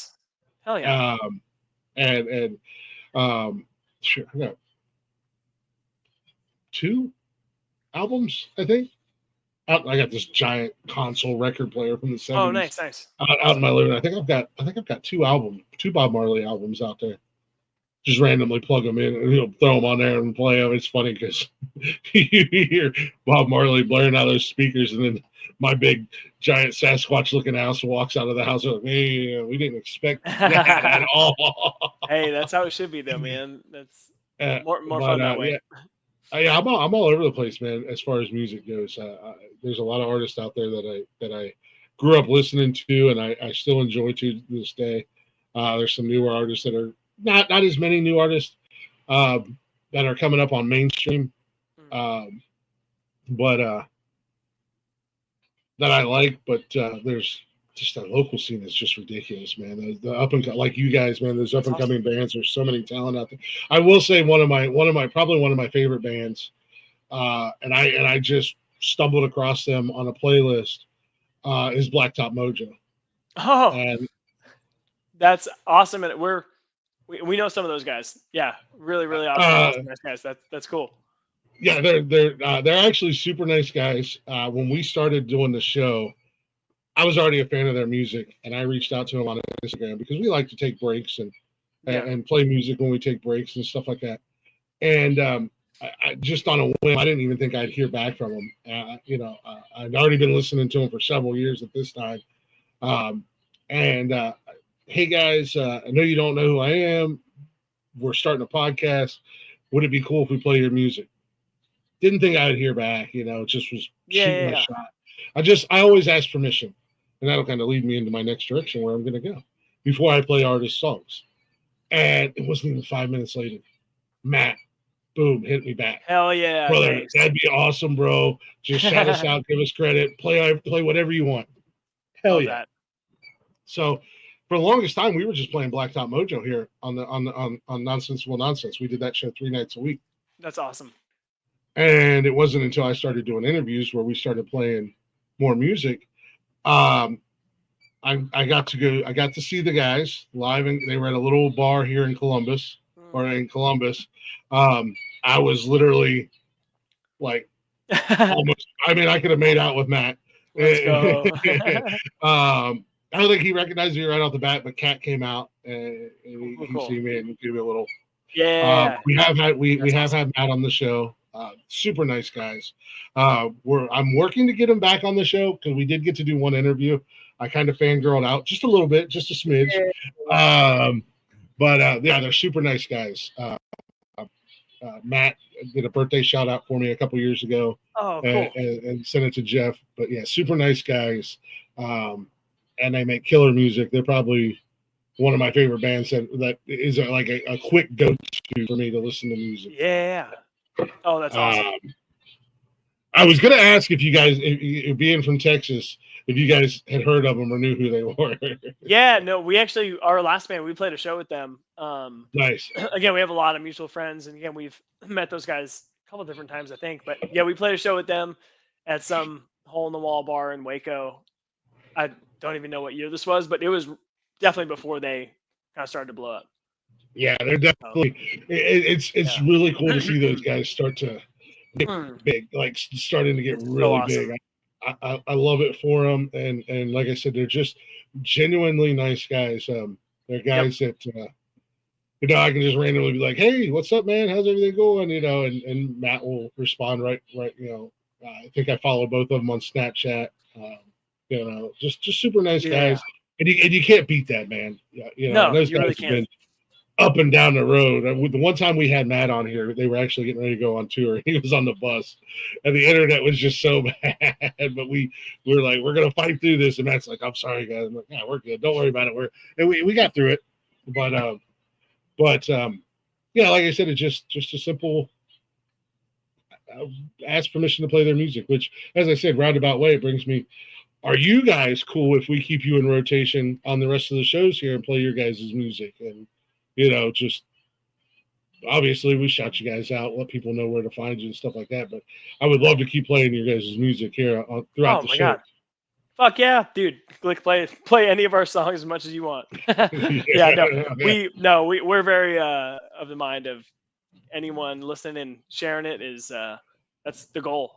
So no, we're all about that. And if you need me to send you any songs or anything, happy to do so. Like you said, dude, Ryan and I, we've been busy since in the almost 3 years of Lift the Curse. We have over 50 songs out there, I think. It's a lot. You guys got a ton of music. Like I said, the last 2 days in the gym, you guys are all I've been listening to, and I haven't heard a repeat yet. I'm like, dude, man. It's so what we've done. We both of us, we love all the aspects of music, but our favorite thing is writing songs. It's just so much fun. So we release a single a month ish. Sometimes we did a little more than that early on, but we do about a single a month, sometimes a little less depending on music video schedule and stuff. But again, over 3 years, I think we're officially over 50 now. And there's only a couple covers in there. So you mentioned the I Just Died one. We did you guys did a killer cover from Home Alone. Oh That yeah. was that was so. I actually came across that today. Oh, I was sick. like, Oh, cool. Thank you. I was at the gym today, and it started playing. I'm like, What the this is fuck from is Home this? Alone. What the fuck is going on? Why am I listening to Christmas music? And I grabbed my phone, and I was like, no fucking way. Dude. And it was killer. I was like, holy shit, these guys knocked it out of the fucking park, man. Dude, Ryan will be stoked. That one was in the making for, or that was just an idea that Ryan wanted to do for probably a few years, maybe even into our last band. But he'd want to do that one for a while, and we always settled on something else, and we finally did this year. So appreciate Yeah, that. that was cool. I haven't listened to it yet, but I did see it. You guys have a cover of a Linkin Park song, so I'm definitely Yeah, we actually did curious. too. We did yeah, so that one, to be totally honest, when I first heard Ryan's voice 10 years ago or whatever, the first thing I thought of was like he reminded me of Chester or that like Yeah. range, you know. Mhm. I know Chester's extremely unique, but like when I heard Ryan's voice, it was in that kind of realm.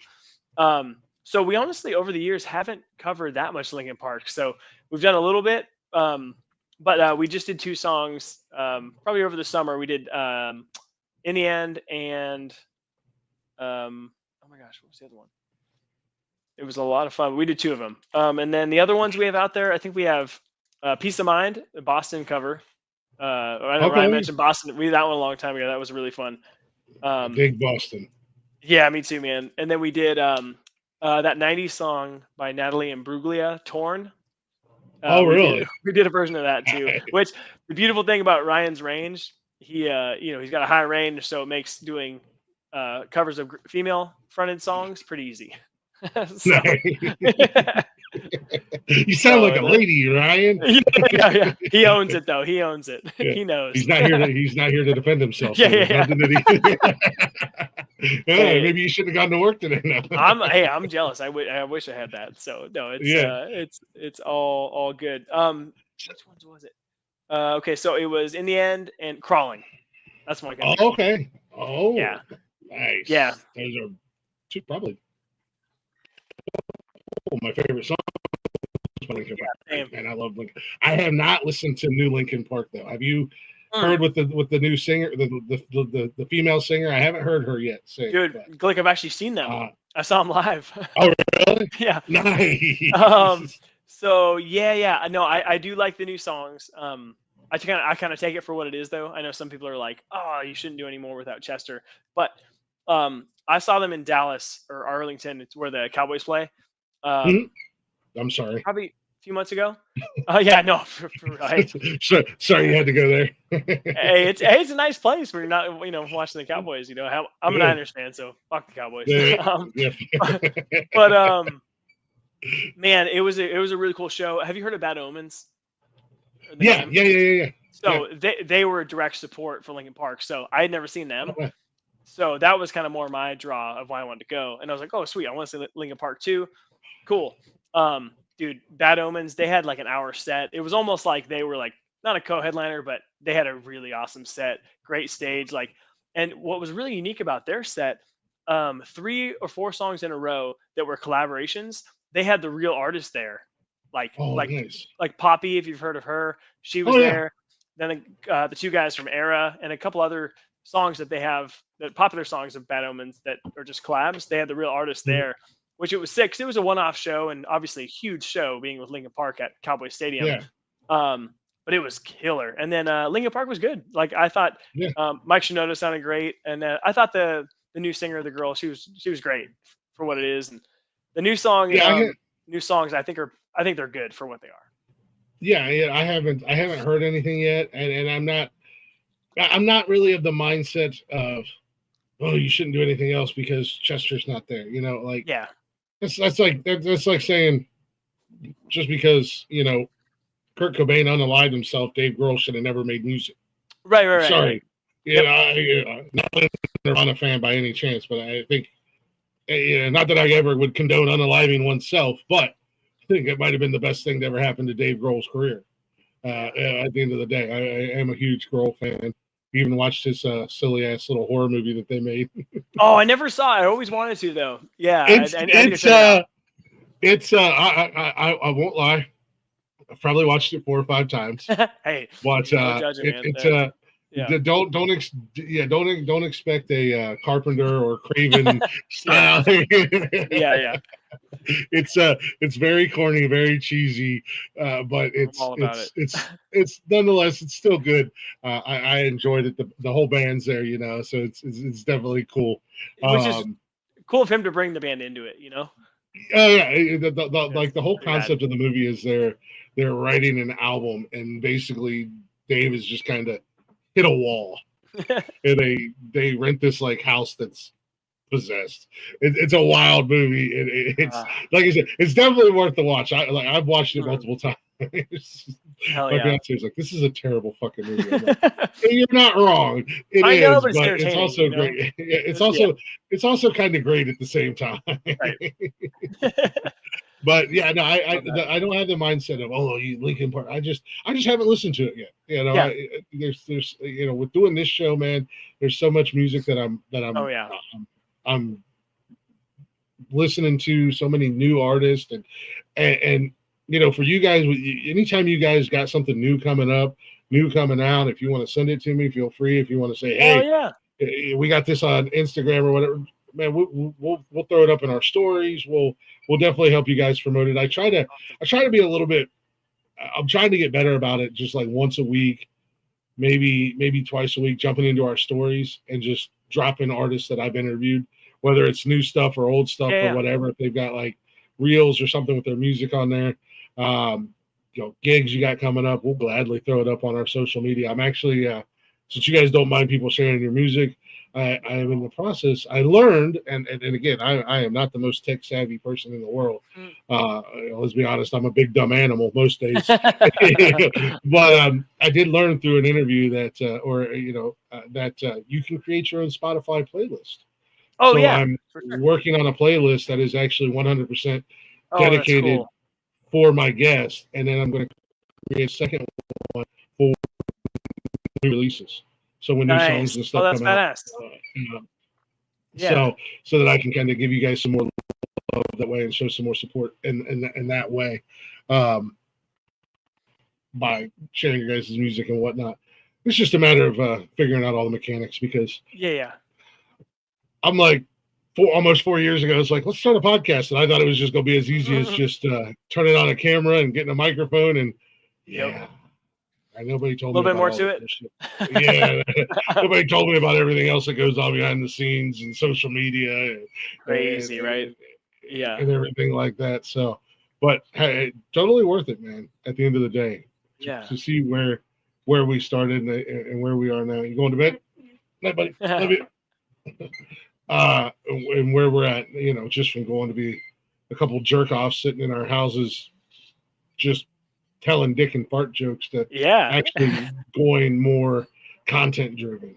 You know what I mean? And trying to create something more than, hey, look at us, we're clowns. Watch us do our little clown dance. Let me. When you guys write, and well, I'll say for you specifically, when you write, where do you get a lot of your inspiration and stuff from? For me, I think Ryan and I both, we are just always in that constant rhythm of writing, I think. Not that I don't think this would change if we didn't, but me personally, even when I'm not writing Lift the Curse stuff, I like writing even some of my own instrumental stuff, or even just like not full songs. I love the act of writing. So I'm kind of always in that, like that muscle is always going. So for me, it could be literally anything. So for me, usually, this is true for Ryan too, most of our stuff starts from guitar parts. We've had some songs that start from just pure vocal ideas, but I would say the majority start from certain guitar riffs or chord progressions or something. And usually we'll both do something where we don't want to go too far without collaborating, right? So maybe I'll take an idea up through a first chorus and see what Ryan thinks and see if he's inspired by it, right? And then if he is, then we're off to the races and we're going. We'll FaceTime, we'll just get on a call, whatever. We'll figure it out, be like, okay, cool, let's do this, this, and this. So to answer your question, literally anything could inspire it. And Ryan handles the vast majority of the lyrics and stuff. So lyrical content wise is for the most part Ryan, but sometimes I'll give songs random working titles, and sometimes he'll like it and stick with it. So and like write Nice. about something. So it's just it's just such a healthy thing, man. Like I think the way we go about writing is just so fun. Like I truly believe I don't think Ryan and I could ever write all of the music that we truly want to, just because of time. But like we're trying to do as much as we can, you know. And we're I was gonna say that. I mean, you guys are. I mean, 60, 50 plus songs in 3 years. I know. Are you sure you can't write everything? But it's a blast, man. Plug your guys' brains into a computer and just let it go. Yeah. Oh, No, man. are you guys doing are you guys doing like albums? Or are you doing just songs? You know, I know it seems like a lot of the artists right now currently that I talk to is like, yeah, I want to do albums, but more right now it's just about the singles. And I'm like, you released 12 singles in the last year. You make an album, you know. So we struck a balance actually. We love doing the singles because it's kind of what the modern age does. But for us, it's like cool. We do a single, we shoot a music video, we release that. But what we've found out, or what we enjoy doing, is we'll get to a certain number of singles and be like, oh fuck, we should put these into an album. So we actually experimented with our first one. We got to about 12 or 15 songs, and then we're like, let's just see with our distributor how it works. Like it literally was an experiment to see if this works, if we could package all those into an album, just so we know we're still a new band. We'll be a new band for a really long time. When people like yourself like find out about us, we want it to be easy to find all of our music. We don't want people to have to sift through 50 singles. Like that's impossible. So what we do is when we get to a certain amount of songs, we're like, all right, cool. We're at 8. Let's do 5 more for the album, and then release that as the album. Still do some videos for those songs if we can, whatever. So long story short, yes, it's over 50-ish songs, but we have 3 albums out now. So and we're about to put the cap on the 4th because we're almost at that level again, where we already got the next song after Save Me pretty much done. And then we were really talking earlier today. I think we're going to do 2, maybe 3 more, and then that'll be this next album. Nice. So that's kind of just the way we do it. And like for us, we just want it to be easier for new people that find us, which is the majority, to be able to find and digest our music. Is the goal. Yeah, and you know that's kind of the you know the reels and TikTok and you know those 1 minute, 1.5 minute whatever clips. You know, you guys did that acoustic, and I'm a sucker for an acoustic. Oh, me too. You know, like, oh man, me too. Oh, and I used to love MTV Unplugged. Man. Me too. Alice in Chains, man. Dude. I'm a huge Alice in Chains fan. One of the best. Let's go. Yeah. But you guys did Mercy. Yeah. And we did Mercy and Dead End. Yeah, Dead End. We could have picked anything, but those ones were like, all right, these would go, or these would be easy to do acoustically. So. Yeah, and like I said, I'm just a sucker for the acoustic songs. So I was just, yeah. See, I think I seen it on Instagram. I was like, oh, I got to find this full song. Yeah, I mean, that's in making it easy, you know, with your YouTube channel and everything like that to find the music is key, because somebody does come across your Instagram. They're like, oh, this is a killer song. And I've had this happen with artists, and I've had to actually reach out to them. And I'm like, where can I find the full song at? Oh, well, it's not out. I'm like, what? When's it going to come out? Because, you know, I got you guys lined up to come on the show. It's only happened a couple times.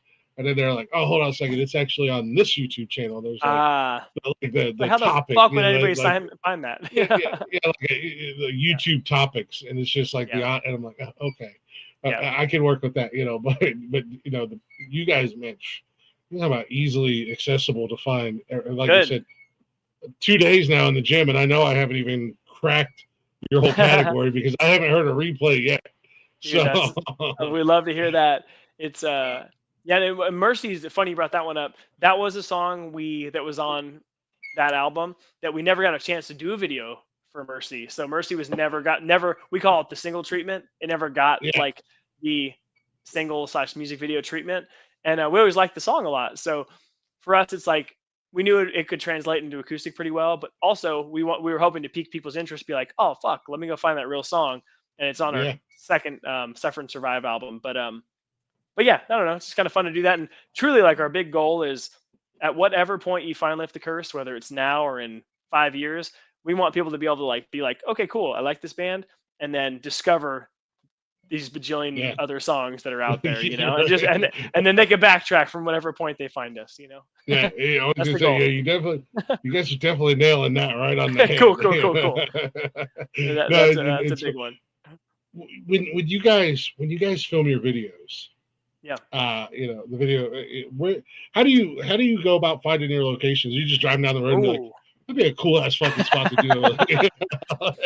Dude, that's a great question, because in Lift the Curse, we have tried to do music videos for almost every song, which is a lofty task. But like, to be fair, we have a friend that shoots some for us, but we also shoot some ourselves. So obviously shooting them ourselves saves money, and we enjoy it. And we got a couple nice cameras. Like, we truly like that. But the last handful we've done with a buddy of ours named Clayton King, who's incredibly talented. So we will shoot anywhere pretty much. There's a really cool thing now that we recently discovered about 6 months ago called PeerSpace. Have you ever heard of that? Okay, it's this thing. I think it's in most big cities. So I would assume there's one in Columbus. But yeah, PeerSpace, you go on there, and it's basically like Airbnb, but you find places for music videos or like art things. Like, one of the toggle things is literally, you can do like music videos. Like, it's places that people put up for rent for that kind of shit. So it's so sick, because we got to a point where, like, Ryan has a cool, like, his family has a really cool ranch where we've shot a ton of videos, but like, you can only do so many without it looking the same, whether it's night, day, or whatever. So we're like, all right, we need to find somewhere else. So PeerSpace has been a really, really good thing for us. And then working with our buddy Clayton, he's got tons of ideas of other places that we would never know about. So there you go. Yeah. PeerSpace it's really, really cool. And and they'll give you the price on there. It's literally like Airbnb, but for places to do videos at. So that's been pretty key the last year, I'd say. And but yeah, I mean, that got to be a problem though. We're like, fuck, like, how are we gonna make this look different? Because we've shot a lot of videos at that Ryan's family ranch. We've done actually a lot of videos at my place, which is literally just a 2-bedroom condo, but I have a backdrop, and we just like, you know, change the lights and do a bunch of stuff, lights and fog. Like, you only do that so many times. Yeah. You know? So it sounds like I got to stop. I got to stop just listening to the music, and I got to sit down, because the only video that I've actually had a chance to see, again, I'm at the gym. You know, I'm not sitting there. I'm not gym guy on my phone. You know? But the Save Me video is really cool. Like a little church, you know, type. Yeah, video. That was a PeerSpace one for sure. Clayton found that one on PeerSpace. It was some random piece of land, and they had that little old beat up church. That we shot most of it in. So yeah, it was really. I was digging that, you know, with the inside the church, outside the church. You know, just that was really cool. So yeah, it sounds like I need to. Now as I'm listening through, I need to start. And that's the other cool thing, man, that you don't see a lot anymore. People making actual videos now. You see a lot of lyric videos, you know, so that's going to be cool for our live audience on our shows, because it's generally what we do is we play videos. So that'll be, you know, I love the artists that actually still make videos and whatnots, because, you know, we're taking a break, but, you know, there still might be some people that want to stick around and listen to the music, and if there's a quality video to go along with it, because again, we grew up in the era of MTV. Like videos, music videos back in the day were everything, man. I remember. I mean, a music video could make or break a song at the end of the 100%. day. Yep. You know, crazy. You can hear a song on the radio and then see the video and just like, really? Yeah. Really? Yep. Shout out to the 80s hair bands. They seem to have the formula, like hot chicks, fast cars. Yep. Seriously. I love it. Glick, I actually got to jump here in a second. Yeah, no, I just looked at the time. Fucking awesome. Dude, I would love to extend an invite to hang out with you guys again. Yeah, dude, anytime. We kind of talked about everything but music, which is awesome. Like I said, it's kind of what I designed the show for, is just kind of hang out and shoot the shit and get to know you guys a little bit better. But I would love to not only extend the invite for this show, and we can talk more and maybe lock something down. But if you guys ever see us live Saturday nights, like I said, we do the open door challenge. Everybody and anybody's welcome to come up. Oh yeah, cool. Randomly. I think I got to get with Blaze. But one of the cool things that Blaze and I just came up with for this show is maybe once a month, maybe once every other month, we're just going to do we're calling it the Glick and Blaze mixtape. Let's go. That's awesome. We're gonna hang out and play some music and talk music and put the link in the chat, and that invite will go out to all former guests, anybody who wants to come through, or just anybody in general who wants to come up and talk about music or whatever the case may be. So if you guys ever see us live, more than welcome to hop in, but definitely want to, hopefully we can get one night when Ryan doesn't have to go into work and have you guys back up. You guys are cool as shit. You guys, all you guys better be checking them out. They are everywhere. They're not hard to find. Lift the Curse. Just type that in your Google box. Yep. And then they're gonna find it. Or like I said, if you're following us on social media, they're tagged in everything. They're not hard to find. So man, best of luck to you guys. Looking forward to the new stuff. I'll let you, if you got a drop down, I'm gonna actually play one more song and then I'll do my closing spiel. But we talked about it, and I wanna play I Just Died in Your Arms tonight. Yeah. Thank you, Glick. You're the man. But yeah, anything we can do to help promote you guys or whatever, if you want to send new music my way, we'll gladly get it up on the shows. And you guys are a part of the whether you like it or not, you're a part of the Nonsensical family. Yes, now, so. We're absolutely honored. Stoked to be here. Definitely appreciate you coming up, man. Is there anything else you want to leave everybody with before you jump out of here? Man, no, thank you for having us on, and we'll find a time where Ryan doesn't have to go to work after. But no, we're releasing songs all the time. Our next one's gonna be called Dusk and Dawn. Nice. We don't have a release date yet, but it is done as of today.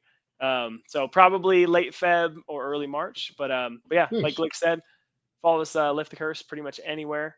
And can't wait to. God, I want to play in Columbus soon. So we're hoping to get out to all the spots. But you guys, again, if you guys get out here to play, let me know. My new thing for 2025 is artists that I interview. I don't get no love in Ohio. I think I've interviewed one artist from Ohio, and they were fun as hell. I interviewed them last week. That's great. But if you're like playing within 2 to 3 hours of me, and we can make it, I think me and my fiance are going to make it out to support awesome. You guys and come to the show and meet up and say hi. And like I said, if you make it up to either one of the shows in Mansfield or Columbus, let me know. We'll take a trip up and grab a drink or two and kind of hang out a little bit, shoot shit.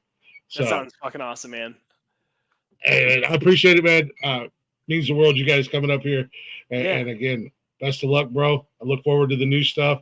Once you guys start promoting it on social, we'll be right there with you, throwing it up in our stories and stuff like that for you. So awesome, man. Thank you so much.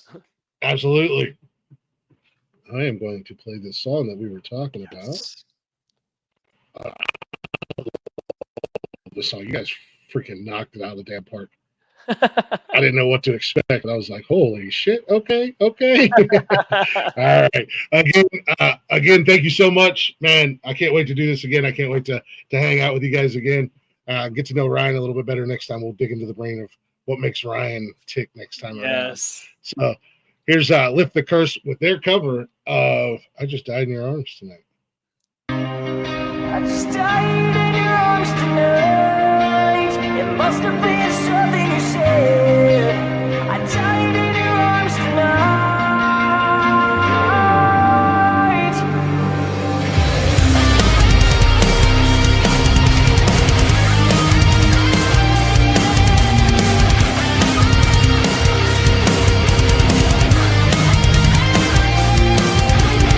I keep looking for something I can't get.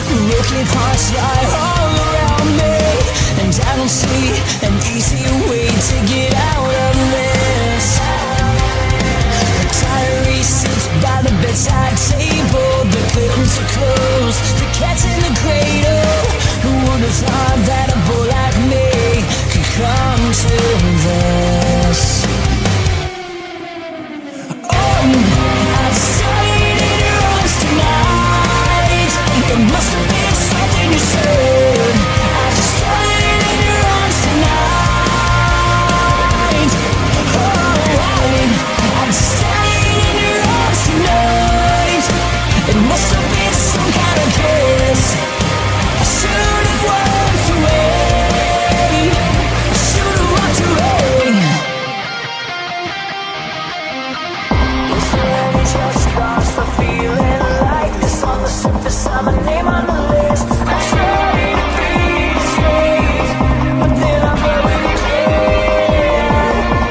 I've lost and found is my final mistake. She's loving my proxy, don't give it I'll take. 'Cause I've been through my fantasy one too many times. I've stayed in your arms tonight. It must have been something you said. I just stayed in your arms tonight. Oh, I just stayed in your arms tonight. It must have been some kind of kiss. I should have walked away. I should have walked away. It was a long, hard night. She made it easy. She made it feel right. Oh, but now it's over, and the moment is gone. I followed my hands, not my head. I know I was wrong.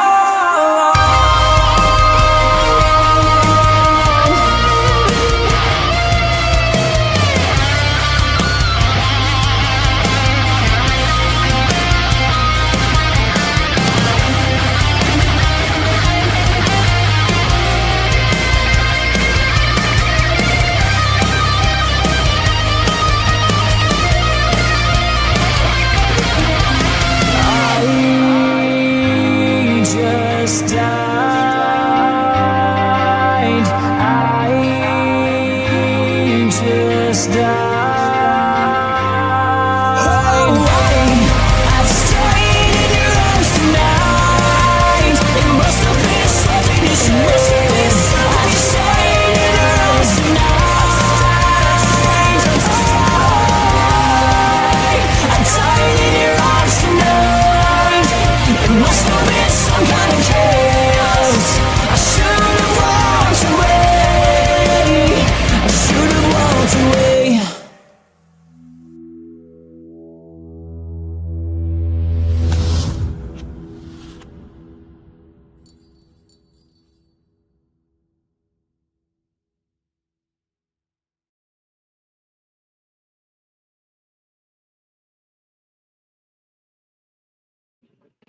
Hell yeah, man.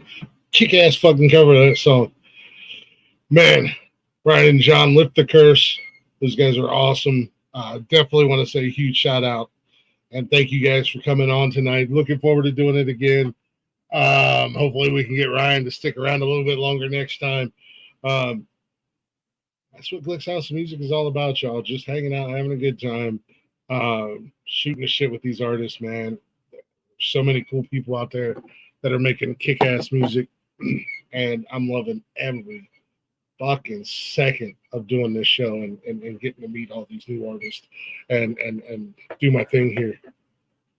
Do your guys do yourself a favor and go hit the Google box or wherever you need to do and follow Lift the Curse. The guys are awesome. I knew they were going to be a good time just from chatting with them. And they were super excited from Jump Street. This was probably one of the quickest and easiest interviews that I put together. So definitely thank you to you guys. Absolutely means a lot to me, especially as an up and coming podcaster.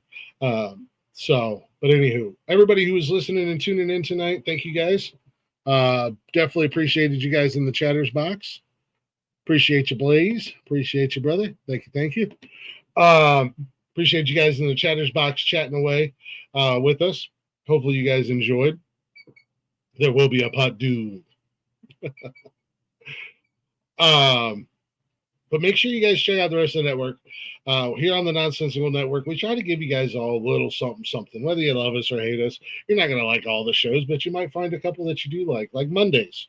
We kick off Mondays with Speedway Stories and Cold-Blooded Conversations, hosted by our boy Wally. All things motorsports and reptiles, baby. He's making it happen. Don't ask me. It's like a peanut butter and mayonnaise sandwich. Not that I've ever had one. It's a weird analogy to make. But nonetheless, it's like a peanut butter and mayonnaise sandwich. Sounds terrible. Probably don't sound like a good idea. And then you bite into it, and it's good. I don't think it's going to be good. I'm just saying. He makes it work. Right after Wally on Mondays is Connor with Men Caring for Men. What was that? 8 p.m. Eastern Time. Wally's at 6 p.m. Eastern Time. Men Caring for Men is our men's mental health podcast. It's all about mental health, daily life, struggles, parents, fatherhood, husband, boyfriend, just the daily struggles that men go through. It's good stuff, man. Tuesdays is this show right here, Glick's House of Music, y'all. And I'm hanging out with some amazing musicians and some awesome people. Amazing musicians, even better people. We've seen a whole mess of people come through here, and it's every show's been good. I've enjoyed every one of them. Again, shout out to Lift the Curse. Thank you guys. Tune in next Tuesday night. Who do I have? You would think as a host I'd be a little bit more prepared. But what are you going to do? I have next Tuesday. Where's my calendar at? Next Tuesday.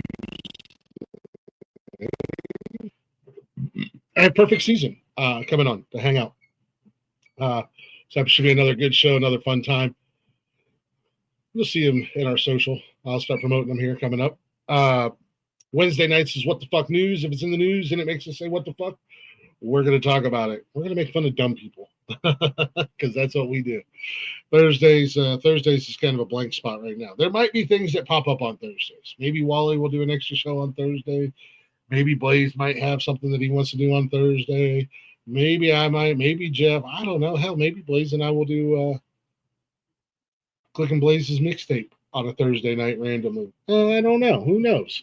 As of right now. Fridays is Nonsense and Chill. Our boy Blaze and Jeff watching movies with you guys.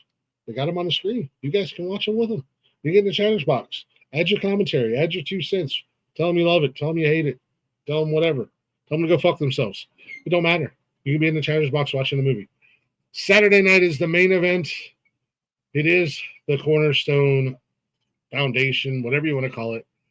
It is where this all started. Nonsensical nonsense. We go 6 fucking hours, y'all, on Saturday nights, and we open the doors. We call it the open door challenge, not the open mic challenge, not any of this other stuff. It's the open door challenge. And we drop the link in the chatters box, and we invite all you guys, the listeners, the watchers, to come up with us on the panel and hang out and shoot the shit. We just ask that you keep your genitals off the screen. That'd be greatly appreciated. But it is unhinged, unapologetic. The inmates take over the sign. Edited. Hold on, breaking news. Edited. I'm sorry, Blaze. I forgot all about that. As of right now, we have nothing planned. So I should be able to make it. Trying to save money. So, so I should be there. Movie trivia this Friday. Yeah, my bad. I apologize. I forgot. Blaze is starting trivia night. You guys can get involved in the trivia, I believe, if I'm correct, right, Blaze? If you guys want to take part in the movie trivia nights, let one of us know. We'll get it to Blaze on our social media. Reach out to us. And I think Blaze is opening that up for. I think I could be wrong, but nonetheless, So this Friday night, we're going to be doing movie trivia night. 2 teams of 2. And the champ is coming in defending his title. More than likely. I don't know what's gross. Yeah, Saturday night, man. That's kind of just wild and crazy. And then Sundays we wrap the week up with Unnecessary Roughness. It is our sports show. That is your boy. Yes, see? Yes. So let us know if you want to partake in the trivia. And I think we've talked about doing a tournament thing and maybe having a gift pack to give away to the winners. Maybe a little shirt, maybe a little cup, maybe a little, I don't know. I don't know. We haven't got that far yet. But Sundays is Unnecessary Roughness. That is our sports show. We're talking all things sports. It's been very football heavy because that's what's going on, man. It's football season, and we all love football. But we're going to start transitioning into all sports. We're not experts. We're just going to be hanging out, chit-chatting, talking sports, talking this, talking that. That's myself, Big Rick, and our boy Derek Wayne Douglas, former guest of this show, now co-host on the network. We do that Sundays at 1 o'clock. It's a new time frame, 1 o'clock. So there's the shows, man. Speedway Stories, Cold-Blooded Conversations, Men Camp for Men, Glick's House of Music, What the Fuck News, Nonsense and Chill, Nonsensical Nonsense, Unnecessary Roughness, and every other Saturday is Cash's Corner at noon. That's Cash and I talking wrestling, a little WWE, baby. So take your pick. There's something for everybody at this point in time. We do appreciate y'all listening. We really do appreciate you guys being here and hopefully enjoying what we're doing. Follow us everywhere. bio.link/nonsensical nonsense. While you're there, make sure you run over and give Beauty and the Beard Creative Corner a little follow and a little like. You can get your nonsensical swag. You see the shirt. You see the hoodie. Yeah, we can put this on a cup, put this on a hoodie, put this on a t-shirt, get your nonsensical swag, or if you just want something else, you just want some random shit, you let Nikki know. She'll take care of you. I don't know how much shit costs. She'll have to tell you that. But Beauty and the Beard Creative Corner, go show her some love. Give her a follow. Give her a like. And make sure you guys follow my guest tonight. Lift the Curse. With that being said, I'm roll bouncing. I got so much clips that I got to clip, man. I got work to do. This isn't all fun and games around here. This is some serious type shit. We don't have time to lollygag around and pretend like we're something we're not. We're professionals here.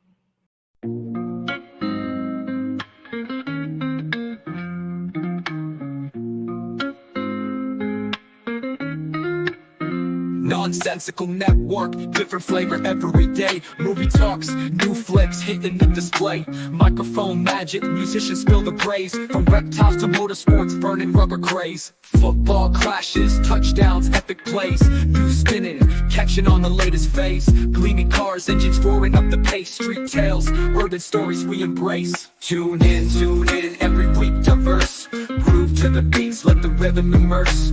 Lyrics flowing, ciphers full of verse. Nonsensical network, feel the universe. Interviews buzzing, stars in the circuit. Worlds of tapestry, pieces we interpret. Hip-hop to rap, the flow never stagnant. Reptilian tales, nature's arrangement. Cars with muscle, engines with might. Motorsports roaring, speed in the night. Discussions heated, always a delight. Network of nonsense, but the vibe's just right. Tune in, wait for that beat. Flow so seamless, feeling so sweet. Urban grooves, rhythm from the street. Nonsensical network, always on repeat.